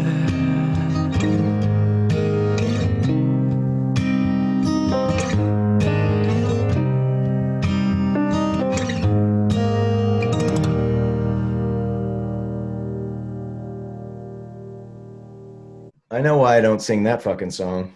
Yeah, it's brutal. That's why. That's some vulnerable shit. I was embarrassed to be in front of you fucking people listening to it. Did we put cello on that and not use it? I don't know. Mark, do you I remember don't that? think so. No. You know what's funny? McGorman kills it, and I forgot. I wanted to get Regina Spektor to do string arrangements Mm. on the whole record, and we never knew anybody that knew her. But so that's why we did the Jordanaires thing in that middle section. But It's so nice when she flips the interval in the second half of the bridge when the top note comes in. dude, and McGorman's playing is killing in that. Yeah. Counterintuitive. All right, let's get McGurr in here. Then it was like, that was to cleanse the palate from side A to B. Right. Yeah, we definitely saw it as a break. record, as a story, and that was the minute. I gotta pee. Yeah. Well, let's say hi to him, and then he's been waiting for 2 hours. I know you do too, Mark. I can see it in your face. I have to pee. No, I actually don't. I peed like 5 times before this. Oh, good. You're smart. Yeah. Took a diuretic. Good Got it thinking. all. Here comes Jason McGurr of Death Cab for Cutie. McGurr. Yeah, look at him. He's pissed. You know what's great? So here's what happened. So I'll just tell you Jason's involvement. So the touring band was at this point was Aaron, John Thomason, and Jason McKenzie on drums. And then I just loved Death Cab Records, and I wanted things to sound less bar band rock because we were trying to get Come On Get Higher, which we'd had at that point two versions of that didn't work. And I'll play them at the end when I play the real version. But the bar band stuff worked really well for the songs that we've just listened to. But then we wrote a whole new bunch of songs like Gone, right? To the beat. To the beat. The beat, still. Still. And the idea was like, well, I don't want these to be trashy. I want them to be kind of tight and like because it had been 2005 when we started the record, came out in 2007. So this is like 2 years later, tastes were changing for us. And we were like, I was like, it'd be fun. It was kind of the, rest in peace, Bill Withers. It was like, I was like, I really want tight, funky sort of fucking parts, And I called Jordan, who was my manager at the time. And I remember, and also want to say, we had two versions of Come On Get Higher, and everybody wanted it. Well, I guess we'll talk about that later. But anyway, I wanted a new drummer, and I thought, I wonder if Jason will do it. And I called Jordan, and I said, would McGurr be down? And I'd never met him, but I'd hung with Nick and Ben from Death Cab. And then I called him on the phone. He said, I'm there, and what do you want me to send me? And I'll send down my kit. And he showed up, and we moved the sessions to the boat. We got a whole new engineer, right? Carl. Because the record took so long that we had no real consistency. Everybody got jobs. So like we used Schubel on one, and we were so broke. It was like, we used Schubel on one to engineer. We used, anybody we could. And so we got Carl to engineer, and that was the final push of like, all right, it's been my manager was like, we got to get this record out. And I was like, dude, nobody gives a shit about this record except me and Mark and Marshall. So it's like, we got to get this fucking thing done for us.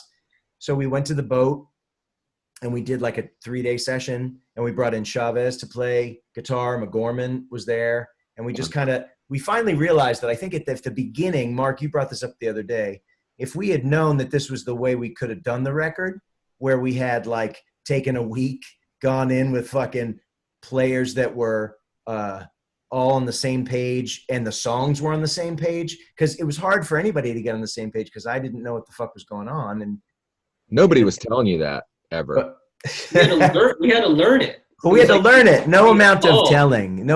So anyway, so that session, I remember, and you can hear it on the record, it's got a different sound to it. It's because McGurr's kick is tighter, McGurr's playing is tighter, and it's like, so Jason's rocky bar band shit, which we loved, he was out, I think he was out, like for real. JT, is that true? Yeah. Yeah. And then we brought in McGurr, and there he is. Hi, what's up, everybody? Yo. Hey. Man, the boat looks so different. I don't remember all these rooms in the boat. Yeah, Look at your big boat. You're in I love your studio. So we're just playing songs. We've talked about the first couple rounds of recording that we did, and we're at the boat. Do you have any? We're gonna go song by song if that's cool. Yeah, that's fine. So I don't know if I'll remember all of them. Yeah, you don't have to. It's all good. Yeah. The one that's been touring them. So a song that nobody asked a question about, we'll get this one out of the way. Nobody asked about To the Beat of Our Noisy Hearts. And if I had to pick the one song on the record that I wish I could do over, it would be To the Beat of Our Noisy Hearts, because I wanted it to sound like the Violent Femmes, and I wanted it to be about 10 beats faster. And I wanted it to be trashy and acoustic. And we just didn't approach it like that, which is fine. And I love the way it sounds, but it's the one song that if I could go back and like reimagine it, I'd make it just more punky and sort of raw, and maybe not a full kit, and maybe break it down and make it feel like the Modern Lovers or something weird and sort of trashy, Violent Femmesy. So it's got my favorite lyrics on the record. It's the way it works, though. There's always a track on a record that you wish you could go back and resurrect. So maybe we could cut that one next month and release it. I'm down with that. I'll play it back on the new Nathanson record. Yeah, I love it. So, all right, I'll play it for you guys so you can hear it. To the Beat of Our Nosy Hearts.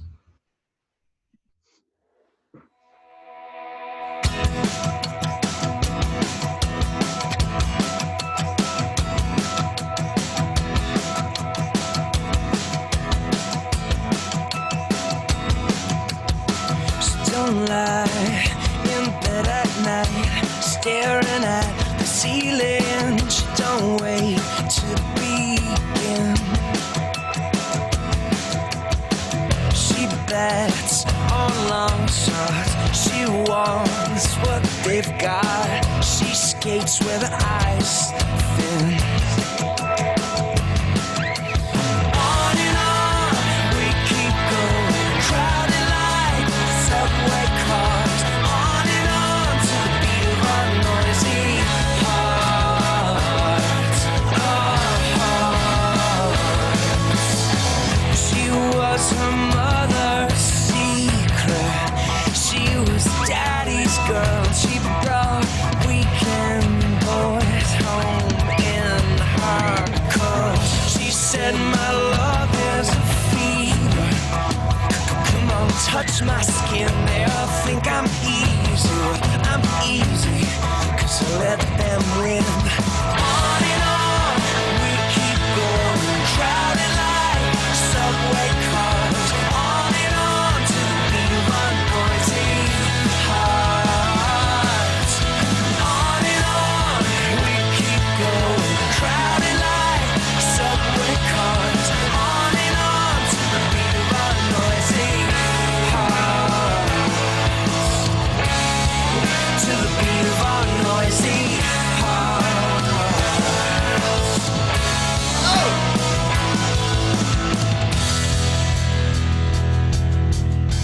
She said, pick up the phone, 'cause I need to get more alone, and your voice drives me crazy. On and on we keep going, crowded like subway cars. On and on to the beat of our noisy hearts. On and on we keep going, crowded like subway cars. On and on to the beat of our noisy hearts. It's on and on we keep going, crowded like subway cars. On and on to the beat of our noisy hearts. I had to mute Marshall. He's getting rogue, going rogue. Yeah. So here's the deal. One quick thing. How do I unmute Marshall? I don't. It's fine. There you go. Okay. It's so exciting to me. That outro, it's just so fucking reckless and like Dude. young and hungry and fuck, man. That is just I mean, totally, you know, I know we didn't get it the way you wanted, but it's, dude, that is a thing. That is a thing. You can you can smell McGurr. It's like Oh, yeah. it's like there's a restraint power. Like whereas a lot of drummers play with power, McGurr plays with like he stays. It's like he stays refined. Dude, always pick the right moment.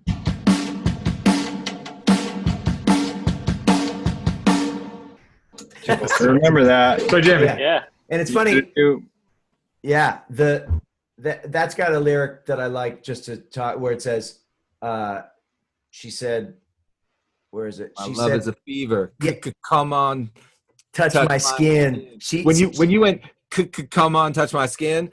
Oh, dude, that was a good moment. And the lyric that I love is, they all think I'm easy, but Yeah, I'm I mean- easy because I let them win. It's like, shit, fuck. Anyway, that's fun. Anybody last looks on that one? Subway cars. We started that in New York. I don't know if it's like something about you in New York and subways. Did we write in New York? We started that. We wrote the biggest chunk of that. We started in New York. Yeah. Where? What were we doing? Huh. We were at a hotel. We were writing with Mark from OAR for his record. We'd flown out there and we just got together one night at my hotel room and wrote like the verse and the chorus, actual lyric and melody and stuff, while eating baby cakes. Oh yeah, Hope Aaron. so. Yeah, baby cakes for the win. All right, I love that fucking song, man. all right, Probably the reason John Thomas and I are still friends. yeah, dude. we grew. It's Look, when it I'm- got to Modern Love, we were talking shit. We're like, let's go to the baked potato sit-in and like slay everybody. We were like that kind of cocky. that this record we're kind of like, yeah, it's good to meet you. We did, we put 4 songs or something together. That was a Modern good Love. time. Well, yeah, Jason, you played on Practice. all of Modern Love. All but maybe 2 songs. Didn't Aaron Sterling play on 2? Yep. Yeah, and then there's like the like Run, that was Sugarland, and Oh, right. whatever, that was their thing. Yeah, I played on most of it. Yeah, but JT, yeah, I remember. And you guys, we did it. We did Modern Love mostly in Los Angeles too. So it was like, Yeah. Yeah. So we Jason was in both my hung out. house recording drums in the At garage. Pulse. Right. Pulse. yeah, where we. Yeah. All right, next up, Gone. People, Mark, you. Oh, we never went through the photos. Shit, Oh God, Whoop. I saw them online today. they're funny. They are funny. Let me do that real quick. We'll take a pause. Hold on. Okay. Screen share. Basic. It's like the slideshow. Yeah, I gotta just find Yeah. it. Hold on. Let's see this. I'm at Hope Photos. Desktop. Here, Marshall, you can pee again. Anybody need a drink? Yeah. I'm good. Okay. Give me a lime Yeah. Ricky, please. Hold on. So just so you guys know, can you see that? Yep. Yes. We'll just go quick through it. Kevin Meeker. That was at JJ's. McGorman at House of Blues playing keys. Marshall, get back here. I'm back. That was JJ's, Mark and I and my brother-in-law, Christopher. That was writing. That's the cat from Pulse. Do you guys remember that Love cat? that cat. Mm. Yeah. A bunch of gear at JJ's. Those two young. Look at those. Yes. Young. Jesus. Yeah. Wow. Wait, is McGurr still on here? He just went smaller. Yeah, I got him. Is Okay. there? And then that cat. Aaron, this was the room upstairs, Marshall, at Oasis, Mhm. where the vocal booth was tiny. And Oh, hey, wait, look. Hey, there it is. Still have it. Your Still have roach it. clip. And there's Aaron playing a Les Paul, somebody's Les Paul. Not mine. Eric, Jason, I love that. Jason McKenzie, incredible, playing bass. That's inside House of Blues Studios, beautiful. Me? That was the live room at House of Blues. is that your Schmeck? Did you buy that? Yeah, Royce Mack. Yeah, this was the engineer kid from House of Blues. This is Mark, Jason McKenzie, me, Marshall playing fake drums. I'll move through till we get to Feeling it. the boat stuff is really good. That's me again at House of Blues. Marshall looking very. I'm gonna. Blackberry. You look like I you're gonna like make those. love. Blackberry on the hip. It's unbelievable. He looks like he wants to make love. That's that face. That's my resting face. Golf club. Oh, With love. don't talk Remember the about golf Yeah, club? don't talk about it. We can't talk about Oh it. my It's God. still Spike Club. Peace. Spike Club. JT. That's House of Blues. What a beautiful little room that was. That was a great studio. Pants from the 2000s. Yeah. Boy. That's me ruining my life. Mazel tov. That's Hyde Street. That was where we did guitars. That's Aaron's wife's guitar, Paula's Gretsch. Paula Beautiful Kelly. guitar. She's her own person. That's right. That's Mark and Schubel with a Hanson t-shirt on, Schubel. very saucy. Schubel was the engineer. Katati.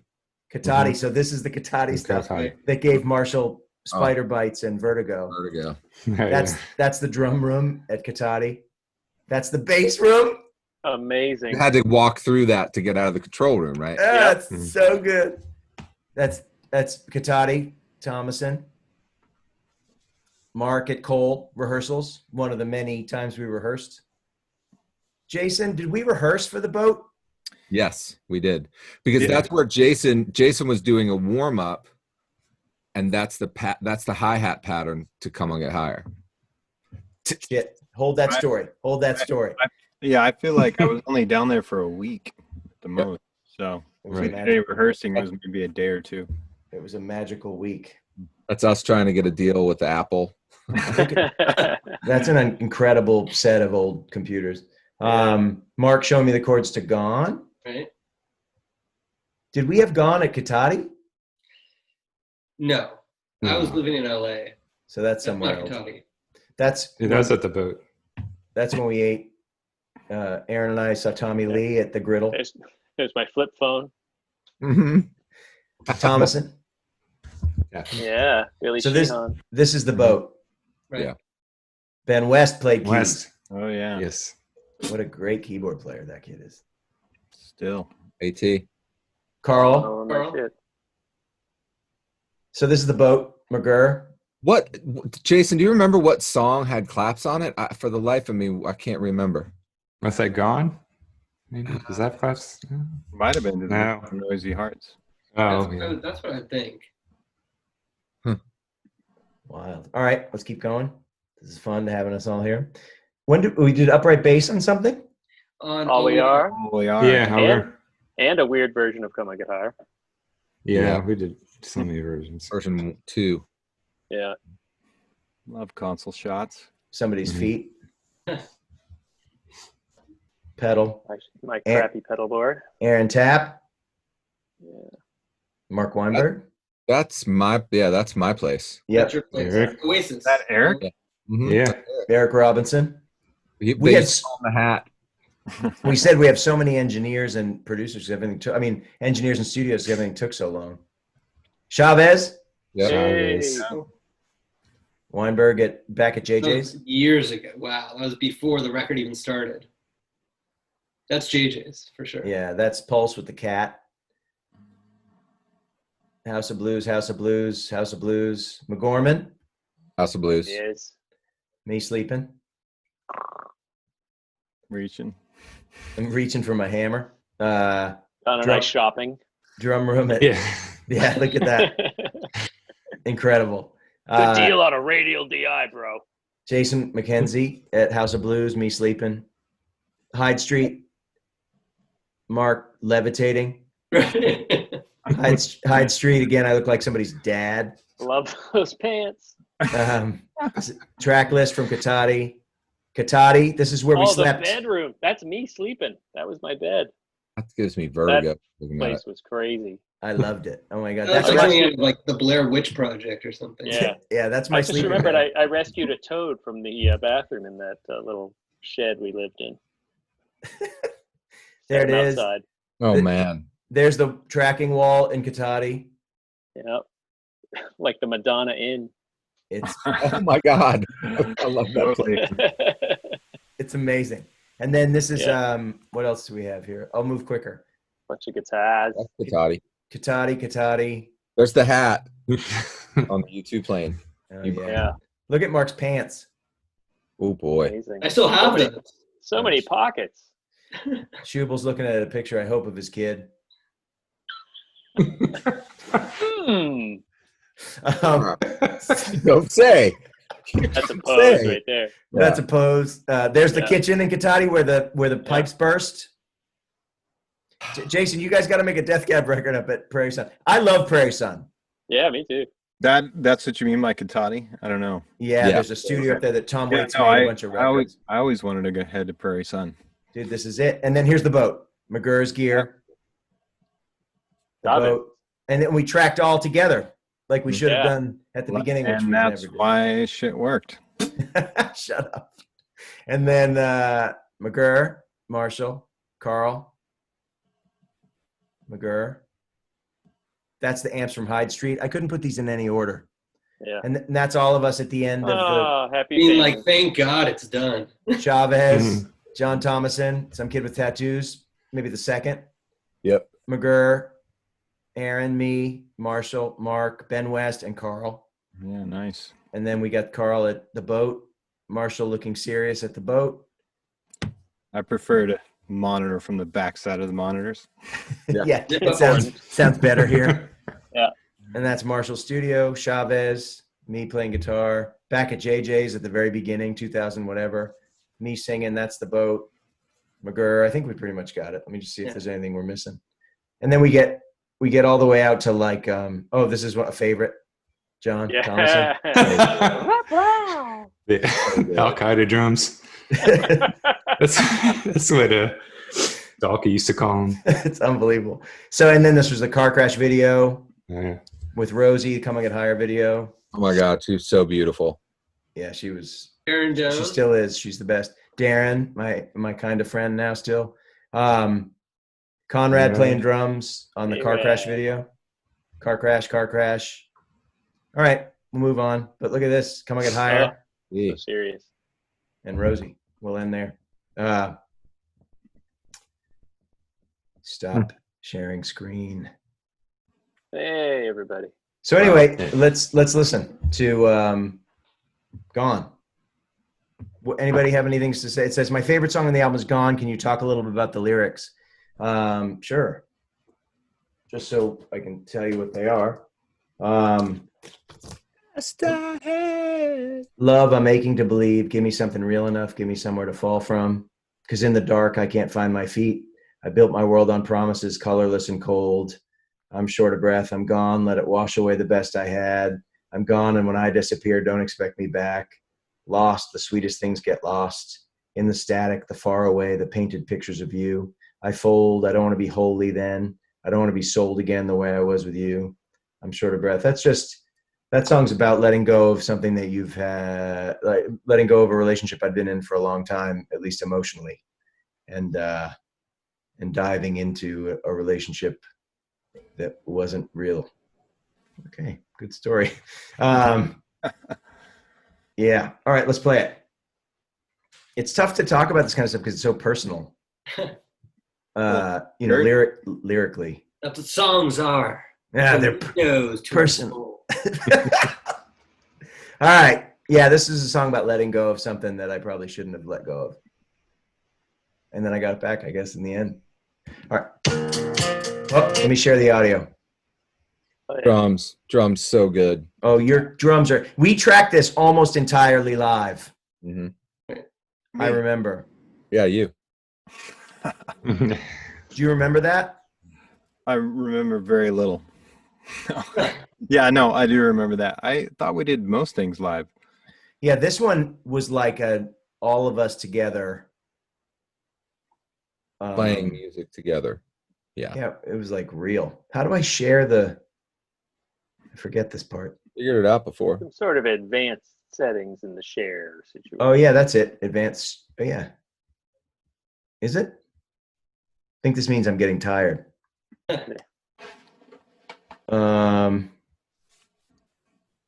would it be?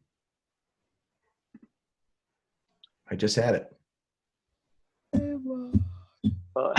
While you're doing that, I remember laboring over recording the solo in this song and trying to do some feedback at your studio. But you were like, stand in front of my speakers. And I got close to your speaker. You're like, don't touch the speaker. it's cool. Ah, shit. And then we finally got it. And there was one bit that I wasn't sure about. And then when the record came out, it was right. And I just looked at the tracks and you had Chavez redo it. Oh, sorry. No, it's fine. It sounds great. But I was like, oh, he fixed it. I was like, oh well. Oh, I'm sorry. I could be a. Truth hurts. I mean, No. You guys know me just well wanted enough to know that I'm. I just wanted to sound good, man. It's still my notes. Damn It's right. true. Yeah, we all got more confident as the time went on, and Marshall was the he was like the Grim Reaper. He'd like, you go to bed and all of a sudden the drums would be different. Yeah. All of a sudden there'd be these jumps in the choruses of songs that weren't there. And you'd be like, what the fuck? Why is this doing this? He'd be like, it's that's the way he played it. And I'd be like, he did? And then he'd be like, yeah, man, he played it that way. Just let's play the new guitars over it. I can't believe So what are all these vertical lines? Yeah. That's right. He didn't do it with McGurr. He didn't do it with you. No. You were like a breath of fresh air. All right, let's play Gone. Ready?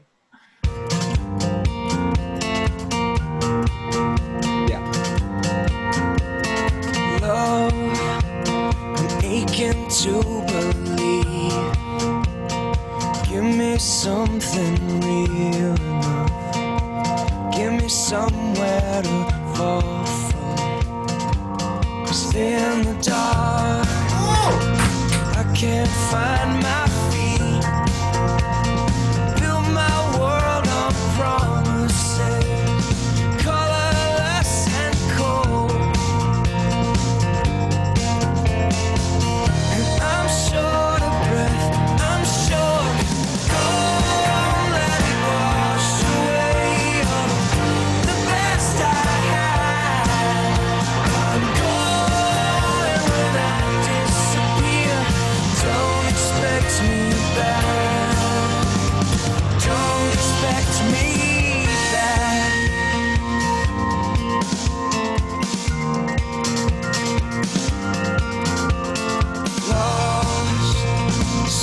endless things get lost in the static far away. Painted pictures of you. I fall. Don't wanna be holy. Don't wanna be sold again the way I was with you. With you. I'm short of breath. I'm short. Go let it wash away the best I had. I'm gone, and when I disappear, don't expect me back. Don't expect me back. At its worst, the heart is sober.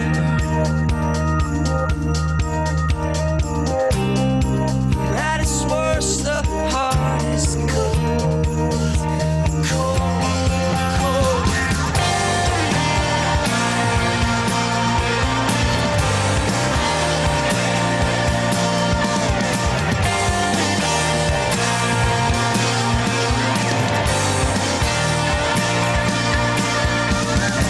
Let it wash away the best I had. I'm gone, and when I disappear, don't expect me back. I'm gone, let it wash away the best I had. I'm gone, and when I disappear, don't expect me back. Don't expect me back. Don't expect me back.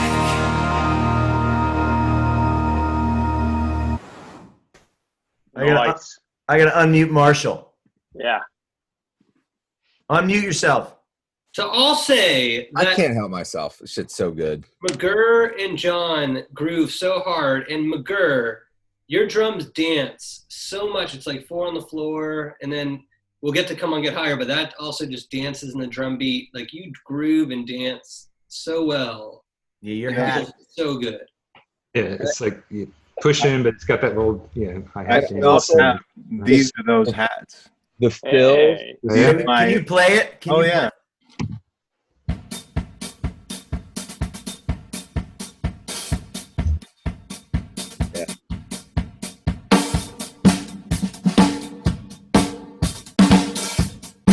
Like a disco beat. Yeah. I remember all the parts, but it goes to the ride and the chorus. Yeah.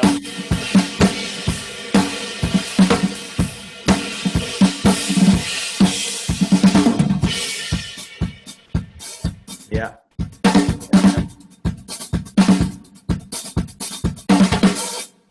Very Larry Mullen. Oh Like, yeah, but a little Sunday Bloody Sunday in there. if Larry Mullen was Right. that good.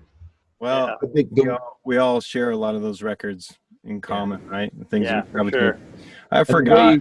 drag until we- this. Hold on, I forgot until revisiting today how muscular everybody played. Like, it was a really fucking strong. Like, everybody was really throwing down during that session. You can hear it on the recordings too. Very excited. It's rad. And the choruses explode as hard as they do. I don't know if you guys get this. John, you probably get it. But Jason, having worked with him on a bunch of things, the snare, as he fills into the choruses, the snare, like, he drags the snare just enough so that when the downbeat of the chorus hit, it feels like you're being pulled forward. It's very, very noticeable on that song in like an incredibly musical way. It's great. Love it. Thank you. All right. Well, let's move on to the next thing that we did in this session, which is all my notes. I'm writing all these fucking notes. Are you actually going by track order of what we worked on? Well, in chunks. So, still, someone asked, thanks for doing this. It's so awesome. I'm a huge fan. My favorite song is Still. I was wondering why I don't play it live. I mean, we do. It doesn't seem to get as much attention as the others. That's not really a question, I guess. I think Still was like, I remember a couple people wanted Still to be the single after Come On Get Higher. Right. And do you remember the original chorus went, I still can feel you kiss me like the world's on fire. Yeah. I Yeah. still Oh, can yeah. feel you love me like you're not in lie. And then we cut the melody Mhm. in half. So it was like, still can feel you kiss me, love. Because we didn't have any space on the record, right? I sang in every fucking spot. And so we knew this at this point 2 years later. And so when we were writing Still, we were like, let's take that out. There's so many fucking words. And it became that. We wanted something sexy. This was like a sexier session, and this and Come On Get Higher kind of held that vibe, which you kind of play to a little bit in your performance. Yeah. Yeah, you'd evolve to that. Well, and I was feeling particularly sexy at the time. Like I was. You were sexy. Girl. I was kind of feeling like, I don't think I'd ever felt that attractive in my whole life. I don't think I've felt that attractive since. And it's like, I remember Honey Lips and Words So True. I remember nonstop earthquake dreams of you. Coming on fast like good dreams do. Still can feel you kiss me. You move like water. You broke like waves. Never been deeper. So far gone. Your sister in the next room with the television on. That's a great lyric. Yeah. It's just fun to be sexy. And McGurr, you brought it out because, again, like the rock that we had from the first couple sessions, all of a sudden you brought this like elegance to the shit. And it was like every time you think someone should put a snare roll in that sounds like Bon Jovi, you'd be like, you would do the opposite. Every time you're like, but it would be just as satisfying. That's the thing you do that's so crazy. And it brought a different kind of player out in John. The tracks that we've been listening to before, John, like fucking, it's rock. And then all of a sudden it's like sexy, and it has so much to do with you. And it has to do with the fact that we were confident at this point a little more than we had been. And we had some really good players in the room with us, including you, but like we had Chavez, we had Ben West, and it was like everybody was there. You didn't have to do so much. It was like everything could happen. I'll play Still. I love this song. Still. You just want to mute me now? Yeah, I'll mute you now. So good. Muted. Here we go. I remember hearts that beat, yeah, yeah. I remember you and me, yeah, oh yeah. Tangled in hotel sheets. You wore me out, you wore me out. I remember honey lips and words so true. I remember non-stop earthquake dreams of you. Coming on fast like good dreams do. All night long. Still can feel you kiss me, love. Still can see your brown skin shine, shine. Still can feel you kiss me, love. Come on and drive me wild, wild. Yeah. And you move like water, yeah. And you broke like waves. I've never been deeper, so far gone. Your sister in the next room with the television on. Still can feel you kiss me, love. Still can see your brown skin shine, shine. Still can feel you kiss me, love. Come on and drive me wild. Come on and drive me wild. Come on and drive me wild.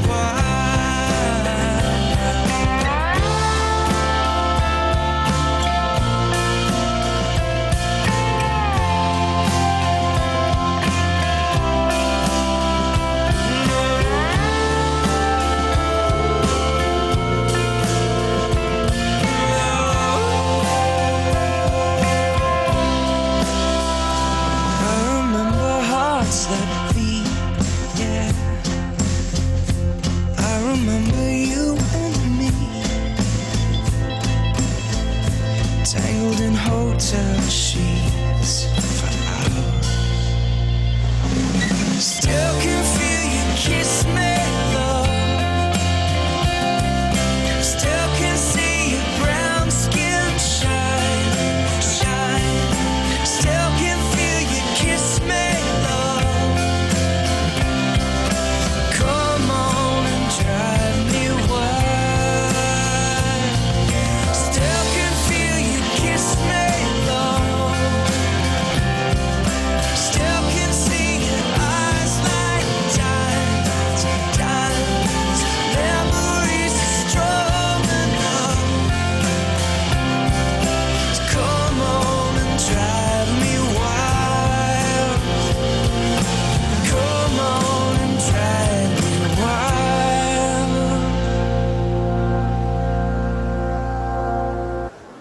Now, had that been Torn, it would have been the follow-up single. I mean, definitely Chavez played that guitar on Torn, and I think that's No. Wait, John, are you? Oh, I muted you by mistake. Unmute you. Yeah. Wait, Okay. did Chavez really play the guitar on Torn? he did, yeah, and I think he also played the slide on Sarah, what's her face, Fumbling Towards Ecstasy too. Well, I have to tell you, it sounds like Torn. And I'll tell you what, you play the snare drum, it sounds like a firecracker being lit. You know how like when you light something and it starts, it's like, and then it explodes? Big roll. So good. That's a sexy ass fucking song. I love Laid that back. song. That was the right approach for sure for that Yeah. song. All right. Any What last about looks? Ben West playing the Oh. SK5, the Casio SK5? That's him. He sung into it. He was like, Oh yeah. Right. making chords out of it. Vocoder style. And P.S. Nothing says the dynamic of making this record more than the fact that everybody was still here and Marshall's left 3 times. I mean, I've been listening the whole time. It's so good. All right. Next up, All We Are. Yeah. All We Are, Yeah. Marshall and I, that was like a 3-year song. Yeah. I don't know why things took me so long then. That was worth it. I never expected that one to come to fruition. It was But, a great song. 2 questions around it. John playing upright. I Oh, think I was in a small vocal booth with just a snare drum and brushes. If I remember right. It wasn't on the floor. I have the part actually. When you play the song, I don't know when you want me. I can play the part, demonstrate the part, and I have just a vocal and guitar that Aaron sent me. Well, let's do that. Let's answer these questions, then let's do that. Okay. All We Are, someone said, what was the inspiration for this song? So at the end of Achtung Baby, there's a song called Love is Blindness, and it's kind of like, this is a more positive version of that, which is this idea that like at the end of this tumultuous relationship, I kind of get back together with my wife, essentially. And so All We Are is kind of her song. I tasted love so sweet, and all of it was lost on me. Bought and sold like property, sugar on my tongue. Somebody asked, Aaron asked, what do you mean by bought and sold like property? Just the idea that I didn't have any idea how love worked, and I squandered it at every turn with somebody who actually loved me. And so bought and sold like property. So it's, it's not, property is something that doesn't have much, it has value, but not really. And I kept falling over, kept looking backwards. I went broke believing that the simple should be hard. Just kind of coming back and like come back with my tail between my legs. All we are. I wasted love for you, trading out for something new. It's hard to change the way you lose if you think you've never won. And in the end, the words don't matter, right? Because you say all these things and it doesn't matter. And in the end, nothing stays the same. In the end, the dreams just scatter and fall like rain.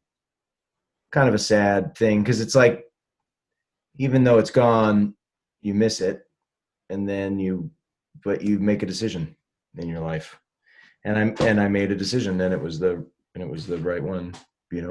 They're all the right ones if you don't fuck them up.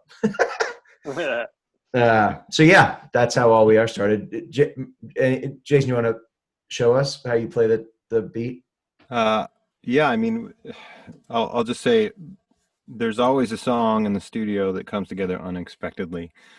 And this was one that I think you were just sitting around and playing acoustic on. And like you said, you and Marshall had taken a long time to write this song. And Thomason, maybe it was just time to play upright. I'm not sure what came first. Maybe we were talking about jazz. I don't know. We were talking about all kinds of music and records. But it was a kind of an unlikely approach. I was basically playing in 4/4, and the song was in 6, and not everybody knows that. So I just wanted to demonstrate a little bit, because I think without that part, it's not the same. Let me know if this music level is all right. Is that okay? Or does it need to be louder? Sounds good. Okay. Tasted love so sweet. All of it was lost on me. Bought and sold like property. Sugar on my tongue. Kept falling over. Kept looking backward. I went broke believing that the simple should be hard. All we are, all we are. I just want to demonstrate that, like, it's such a beautiful, there was nothing else that I wanted to play. Sometimes you just sit back and you're like, all a song needs is this. And if you take out the guitar and the vocal and you just listen to the drum part, it's this.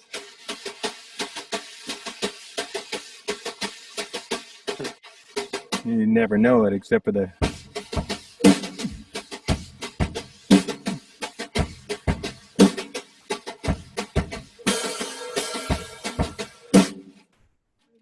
It's just one of the, it felt like a duet, you know? It was just, I felt like we were in a club or a coffee shop or something like that. And it was just really intimate and really special. And it makes perfect sense to me why that song did as well as it did. It was really honest. I love that tune. Fuck, man, that's great to hear you play that. Fucking, I could listen to you play drum. I forgot this is what we did when you'd set up drums and try and get sounds, and we just listened to you play fucking drums. It's so good. You're such a good drummer. It's a long ways away from Gone, right? Yeah. It was, I mean, everything, it was all over the map. That's what I really enjoyed about this record, making this record, is I got to play things really simple. Everybody did, you know, everybody got to really lay out and just respond to what you were doing, and other people just got to put you on a goddamn chariot and carry you across the ocean, you know, with muscle. It was pretty great. Fuck yeah. We're gonna listen to the real song. Yeah, let's do it. I just want to listen to you. I'm like in love with you. Here we go. Ready? I'm gonna mute Marshall. Here we go. Here we go.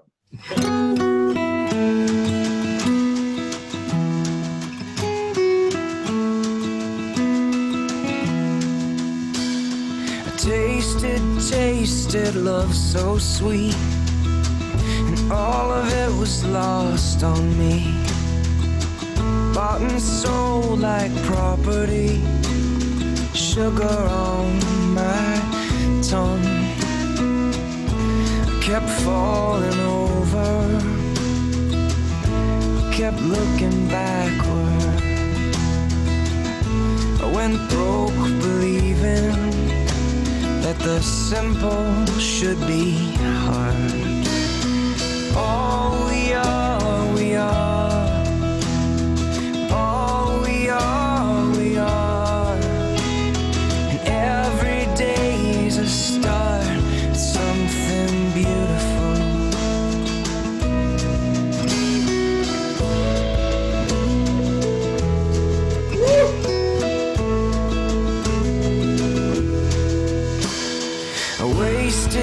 Wasted love for you, trading out for something new. Well, it's hard to change the way you lose if you think you never won. 'Cause all we are, we are. All we are, we are.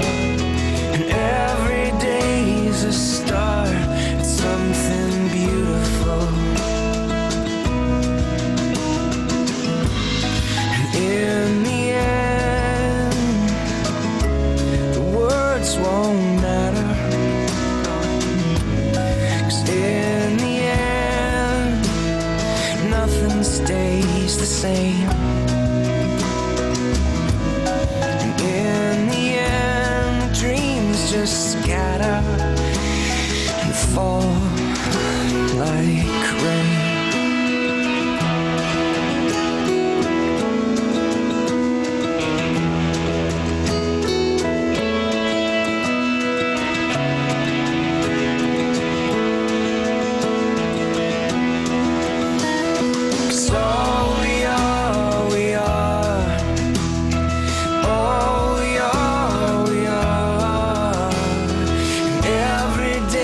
A start, something beautiful, something real. All we are, we are. All we are, we are. And every day's a start, something beautiful, beautiful.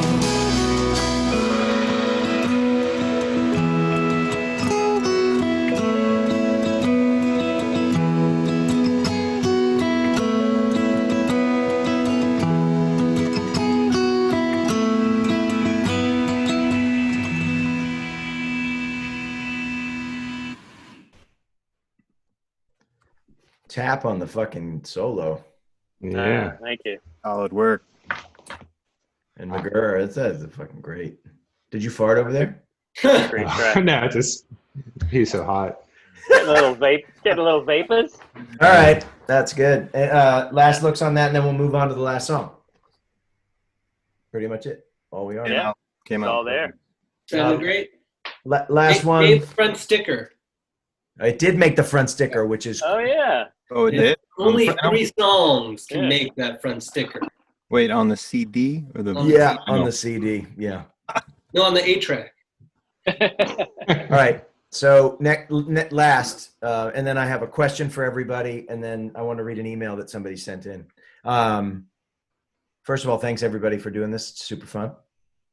And well, we can get all sappy in a second, but so the Come On Get Higher, recorded first in Katati, recorded second House of Blues. House of Blues.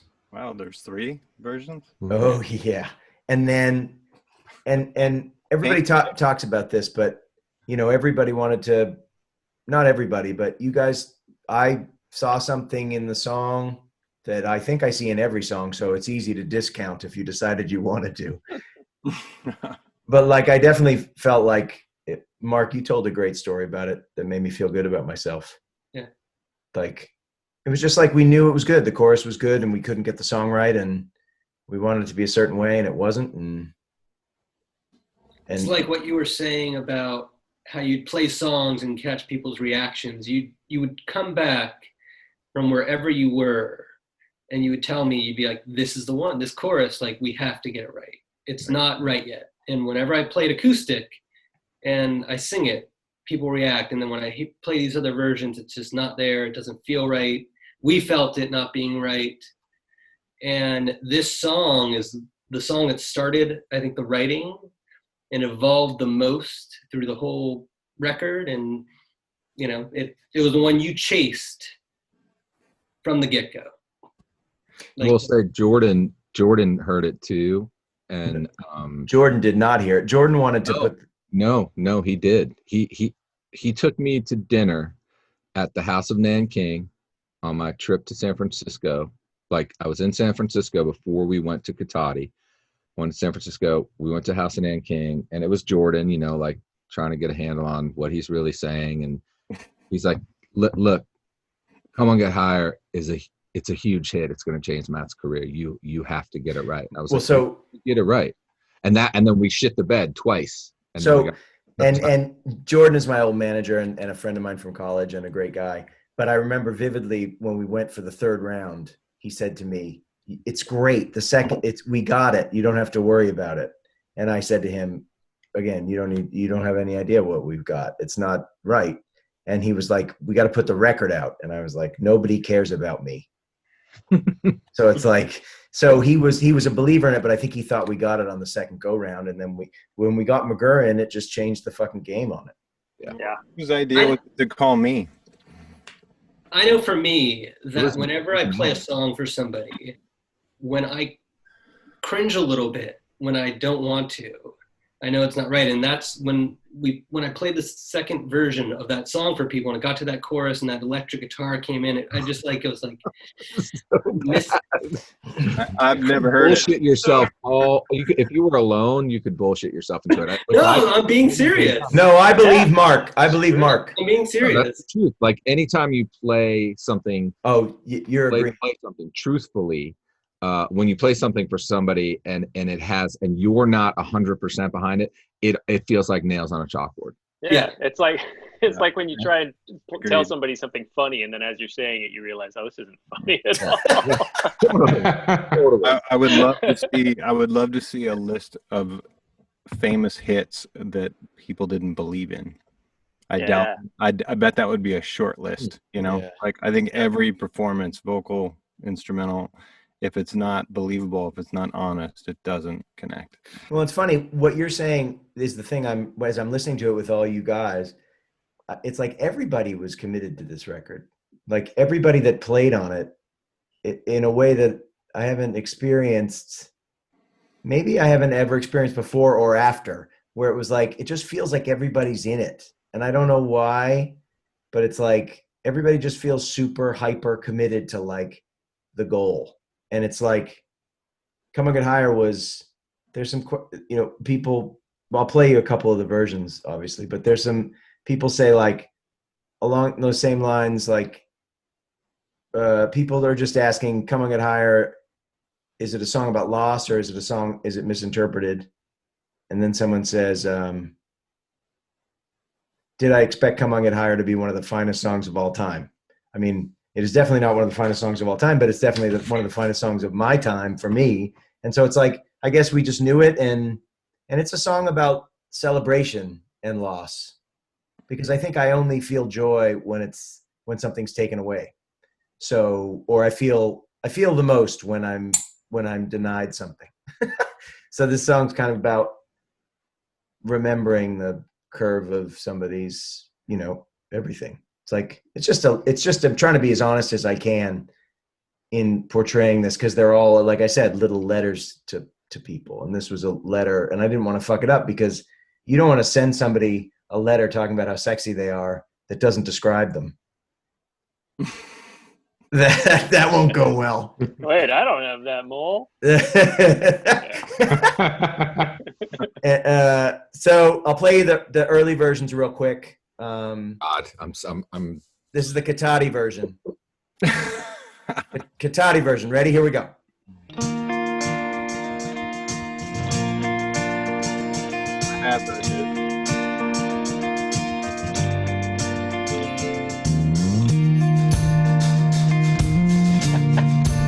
Very unfinished.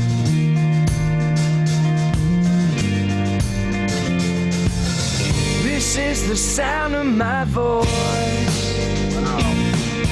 This ticking bomb in my head. This is the sound of your noise coming down instead.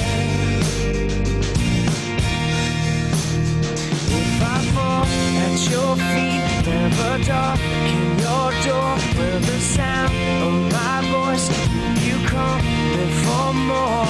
If I could walk on water, if I could tell you what's next, if I could make you believe, if I could make you forget.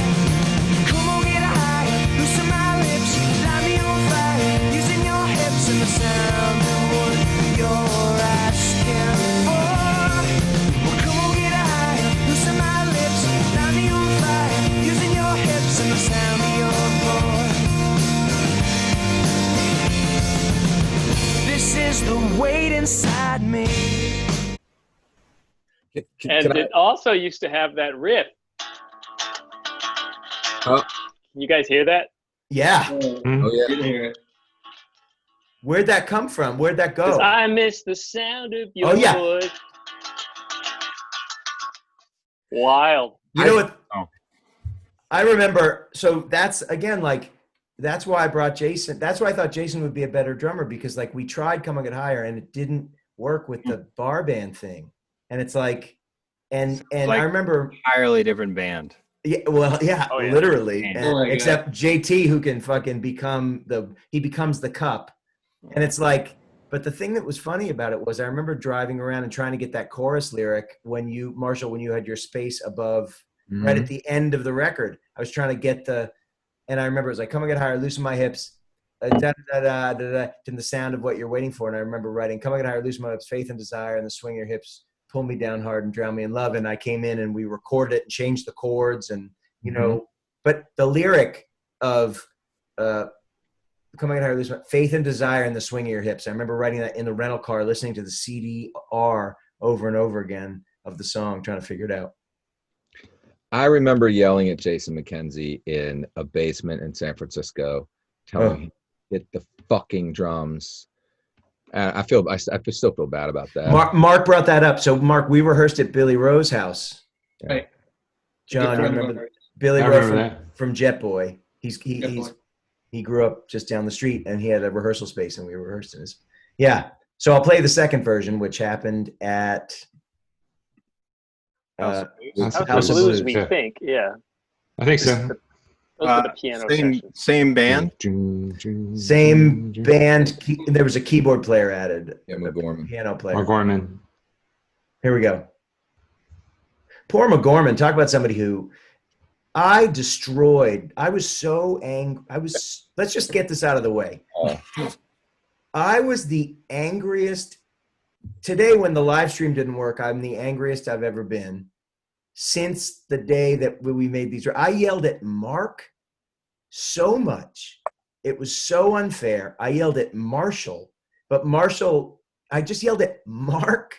And then I yelled I yelled all the time about everything. And poor Jim McGorman, do you remember at the House of Blues, he put, or at your place above Oasis Mastering, we were doing some recording and you and I were going at it and McGorman put himself in and I turned. Yeah. McGorman tried to give his opinion. Oh my God. I remember. I was such a fucking asshole. I mean, I told him something to the effect of like, you said, don't ever give me your opinion. Yeah. What you said. I mean, you were spending, to be fair to you, you were spending your own money on all this. So I know, but I was that a probably dick. adds to the anger. Mark, I loved you. I mean, I love you. And you were like my best friend in the world. And you just tolerated me being such a fucking asshole. And Marshall too. It's like JT didn't get it from me all that much. McGurr never got it. Aaron, I'm not sure. He seems pretty sure. Yeah. But Mark and I mean, you guys tolerated so much fucking like. I'm so less angry, except when my live stream didn't work and I almost broke my hand. But other than that, I haven't been that mad in a long time. So let's play that clip. Well, it's nice to know we can still bring it out of you. Yeah. It was there. Still got it, Mark. It's all Sub-Mad Hope's fault. It was you adjacent is what it was. Yeah. Here, this is Coming At Higher from, wherever it is. Second version.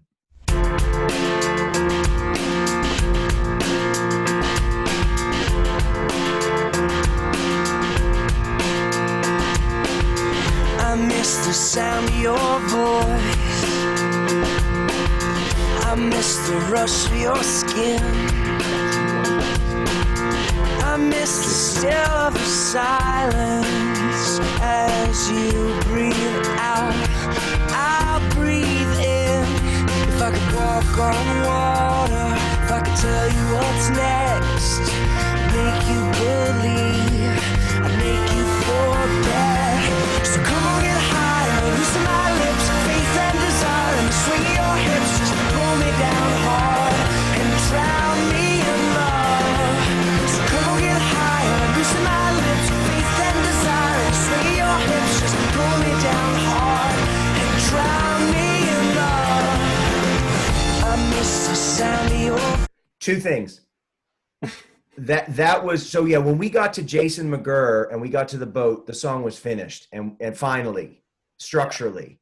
And that beginning reminds me of that song Birmingham. Do you remember that song that came out in the 90s by that singer-songwriter? She had a song called Birmingham.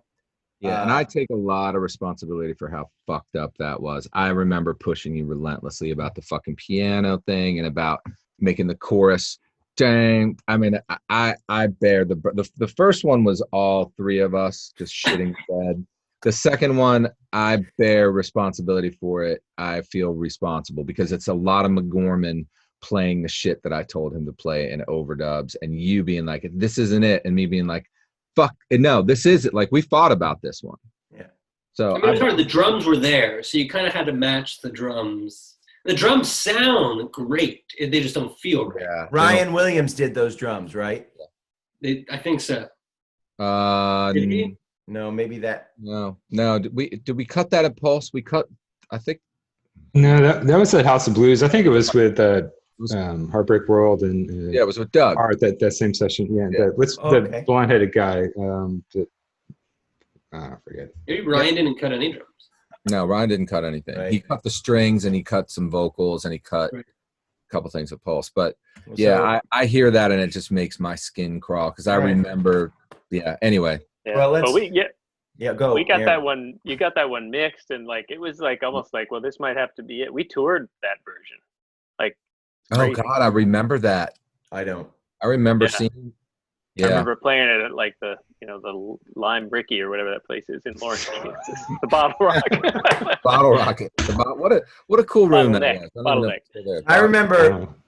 You reminded me of this, but Des Moines, Iowa, when the record had been out for a while, and Come On Get Higher, we played in front of a river at like a River Fest summer show. JT, you remember this? Oh yeah. And it was like outside, and there was a lot of people, and it was kind of a free show. And we played we played our set, and people were there, and they were whatever. And then we played Come On Get Higher, and it was like a palpable moment of like, People Whoa, stood up and rushed the stage. Yeah, like it was okay. And This then- is what it feels like to have success. Yeah, and as if it was a Ron Howard movie, as soon as we were done with that, It rained. Rain just poured down. We all ran inside. Oh yeah. So, yeah, Come On Get Higher. I mean, what else can you say about it? You know what? I think the three of us were I think we knew it's been a powerful lesson for me, that song. I bring that up when I'm talking to people. I bring it up in my head every single time I'm making a record, but we knew that was a hit song. And I was trying so hard to make it a hit as a producer. I was trying so hard to make it a hit, and it just kept getting further and further away from how I knew you wanted it to feel. And when we got to the boat, I typically sat in the room, and I was in the control room. I was just going to trust the players on the floor. Like loved what Jason was doing. I was grateful to have Ben and Chavez there because I felt like it took all this pressure off of Aaron, to be more creative. And I knew that those two, as soon as I met Jason, I knew that he and John would kill. And I remember sitting on the couch with my feet up next to Mark while that song was being cut, which I never, ever did. But yeah, man, I felt like the three of us were just desperate. There was a bit of death. There's desperation in version 2.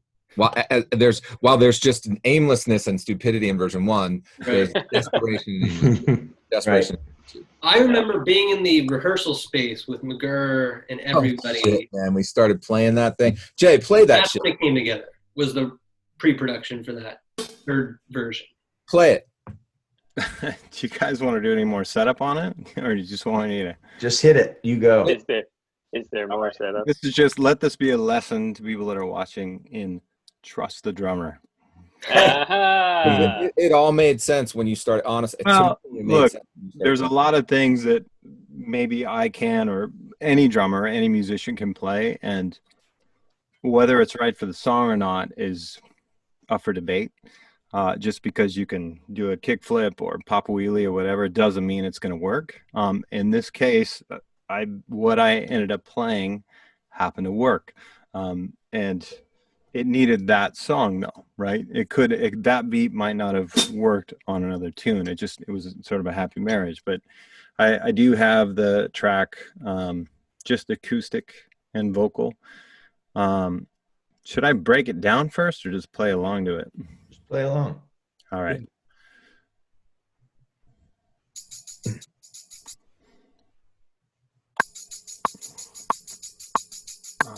Two.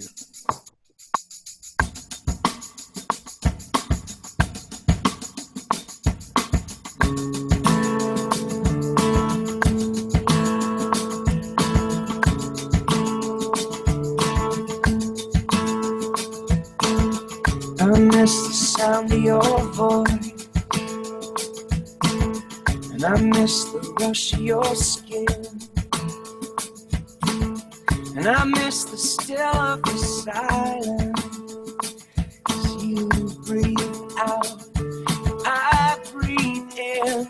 If I could walk on water, if I could tell you what's next, make you believe, make you forget.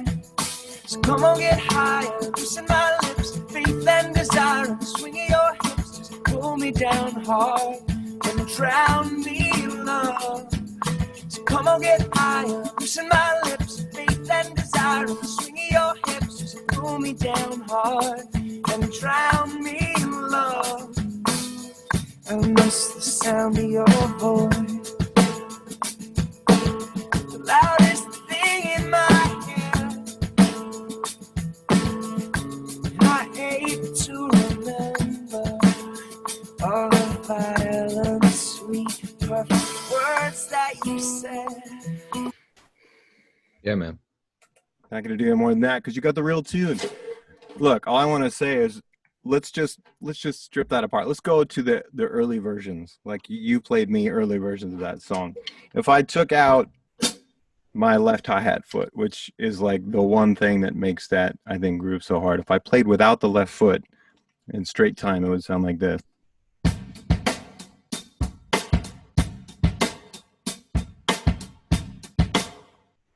It's the left foot. Yeah. It's that little extra rhythmic figure, the way it fits with the vocal and the guitar, that really made that work in that occasion. But thank you for trusting me on that part, because that's just one of those things. It's like, hey, I can spin sticks. Hey, I got a left foot thing that I can play. It happened to work out, and you guys, thankfully, you trusted me. I mean, you wrote the song. It had been, and it existed for a long time. It was just waiting for the right amount of pepper, I guess. Yeah. Yeah, if you'd been there in the first couple sessions, you would have quit. Maybe. I mean, time and place, right? Time and No, place. that's what I'm saying. You came in and you like saved our lives, because it was like, oh my God, there it is. Like, fucking A, I'm not crazy. Fucking A, this is a good song. Fucking A, we can just play music. Fucking A, the songs had been finished. I don't think we did any more real changing of melodies or changing of lyrics. And it was like, oh my God, this is how people make music. Life doesn't have to be a fucking struggle. Well, and it also came across as like a big exhale after hearing those other versions. It's like, finally, it's like you were trying to reef on your golf swing, and you were just kept slicing it into the woods or something on all those versions, because Marshall was trying so hard to make it a hit. Yeah. So let's play the real one. Sure. There's a weird thing that happens with these songs, by the way, where it's like there's a thing, a noise floor thing, but hopefully it's not unbearable. Here we go. Come on, get higher. Last song of the night, and then I'll have I want to think about what your favorite song on the record. I don't want to hear anything about why. I just want you to name it. That's going to be the thing that happens after. Here we go.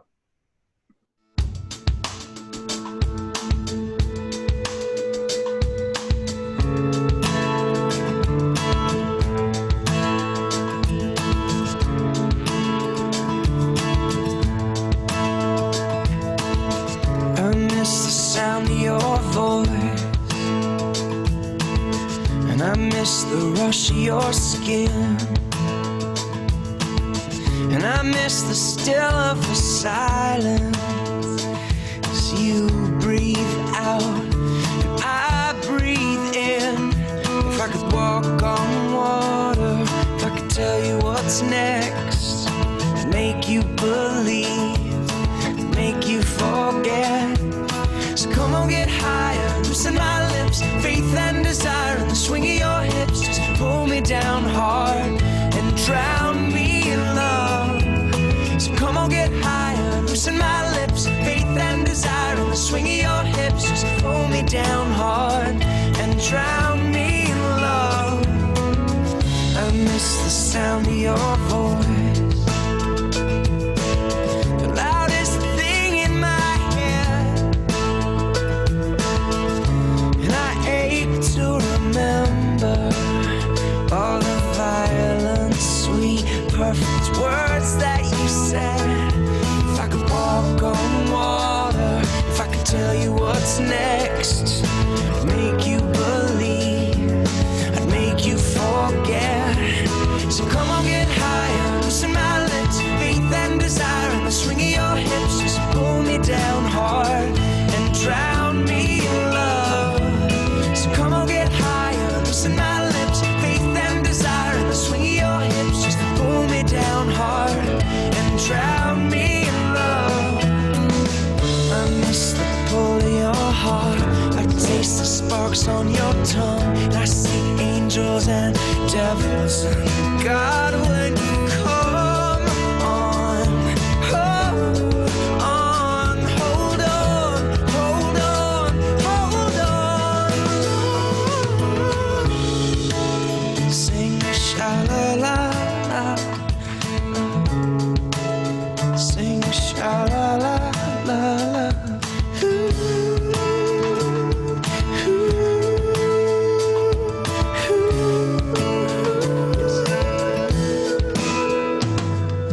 Come on, get higher, loosen my lips, faith and desire in the swing of your hips. Just pull me down hard and drown me in love. So come on, get higher, loosen my lips, faith and desire in the swing of your hips. Pull me down hard and drown me in love. Come on, get higher, so wrong, so wrong, so drown me right. So come on, get higher, come on, get higher. 'Cause everything works, love, everything works in your arms.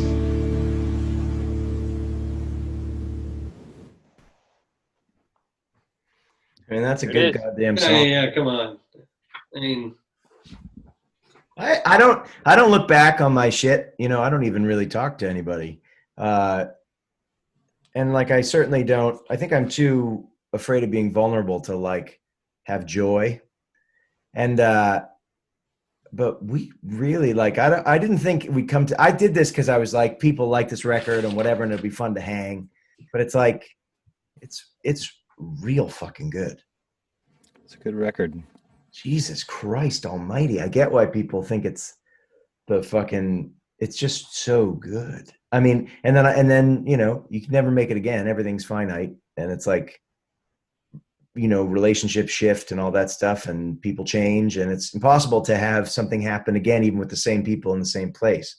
And that was Modern Love essentially. And then everything after, but it's like, that's a crazy realized, I feel real satisfied with, you know, I listen to it. I'm like, yeah, there's moments and nuance and people leaning in and leaning out. And it's like, I always thought it's real good. So does it take 17 years to be able to yeah, that was 13. good. I mean, Well, 13 since it came out, but 15 since it started. Yeah. I just think vulnerability is not my strong suit. And I think it's vulnerable to kind of be like, that was really good what we did. I'd much rather just move forward. But that was really good what we did. I mean, holy Amen. shit. All right, last questions. I'm going to go in the circle that I see. So favorite song, Mark Weinberg. Detroit Waves. Favorite song, Marshall Altman. To the beat of Our Noisy Hearts. Favorite song, John Thomason. Our crush. Favorite song, Jason McGurr. all we are. Favorite song, Aaron Tapp. All we are. And mine is Falling Apart right now. So that's amazing. We only doubled over on two people. On one, yeah. All right. So I guess we'll close the book on it. I wanted to, I don't even want to say like, great job, everybody, or whatever, but like, That was really good. And I wanted to read this email that came in because people sent questions, and this email is related to a song that Jason, you didn't play on, but it relates to the idea of music and the beauty of music and why we're psyched to be doing what we're doing. And I thought we should close on it. It's from Jody Gonzalez. It says, "Hey there, Matt. I can't wait to hear the stories behind Some Mad Hope. I don't have a question per se, but I do want to share a story about an experience I had at one of your shows when you played a song from this album. I attended your show during the week of Super Bowl 50. It was cold San Francisco night. There was so much energy around, and we all couldn't wait for you to start the show. As I'm standing there, I can hear what appears to be a dad and mom tell their young adult son that it's okay and everything will be fine. I looked around and I wanted to see if there was anything I should be aware of or if there was something I could do to help. I realized that the young man appeared nervous and may have been overstimulated with such a large crowd. I can only guess he may have been on the spectrum. His parents were amazing and calmed him down. And just as the show was getting started, he slipped on some headphones. The show went on, hit after hit. This person's very nice. Hit after hit. We're all singing along. I would look over to this family and see the parents smiling and the son just watching with almost no emotion. Then you started to play the first notes of Car Crash. And I hear the parents telling their son while tapping his shoulder, he's playing it. Here's your song. And the young man removes his headphones and just let go. His eyes were closed, hands in the air, and dancing. He was dancing with the biggest smile. It was one of the most beautiful moments I've ever seen in my life at a concert. Of course, my eyes filled with tears because it felt so good to see how music can take us to another place. This young man is a picture of how music makes us feel. You're indeed a gift to the world and an impact on so many lives. Thank you for being you and sharing your music with all of us." And so, that's all of us. That's what's so great about it. And because we all do it in our respective bands and in our respective lives. And then, I could fucking go take a piss and slip and hit my head and die. And it's like, we got to have this moment right here. And we got to have the moments that we had where it's like, no matter what has happened in our lives, it's like, that's pretty dope that nobody can kind of take that away from us. And it's like something to be real fucking proud of. And to even, if I were someone to sing my own praises, I might sing my own praises. And it's like, we got to do it, and we get to do it all the time, but we got to do it as a unit. And like, we can become 100 years old and still fucking see each other. And it's like, we did this thing. It's fucking great. Yeah. So, yeah. Well said. Yes. Thank you, Mark. All right. Well Well, thanks played, everybody. Yeah. Yeah, thanks. And you. thanks It's so everybody good for to see tuning everybody. in. Yeah, that was great. Yeah. I'll let you guys tune out, zone off on your own if you want, and we'll see each other down the line. Yes. Okay. All right. Peace out, everybody. Okay, everybody. Bye. Good job. Love Nice. this. Yes. I love watching the squares. Bye-bye. leave. Bye-bye. Bye. Let's figure out how to do this. Oh, well, I figured it out. Ah, We'll stay here Shit. forever. yeah. Leave. All right. Leave meeting. Look out! Let's go get a milkshake. Ah! All right. Look out. Bye. All right, talk to you later. Look out. Bye. Look out. All right, everybody. Thanks for tuning in. That was surprisingly emotional and great. And yeah. Merch, if you want, and we're going to give to the Sidewalk Project. I guess I just wanted to end and let you know that that's still there. So if you've lasted this long. But anyway, thanks for joining in. Fun stuff.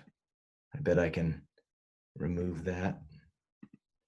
And then it's just me. See if I can make sure I record this fucking thing. Have a good night.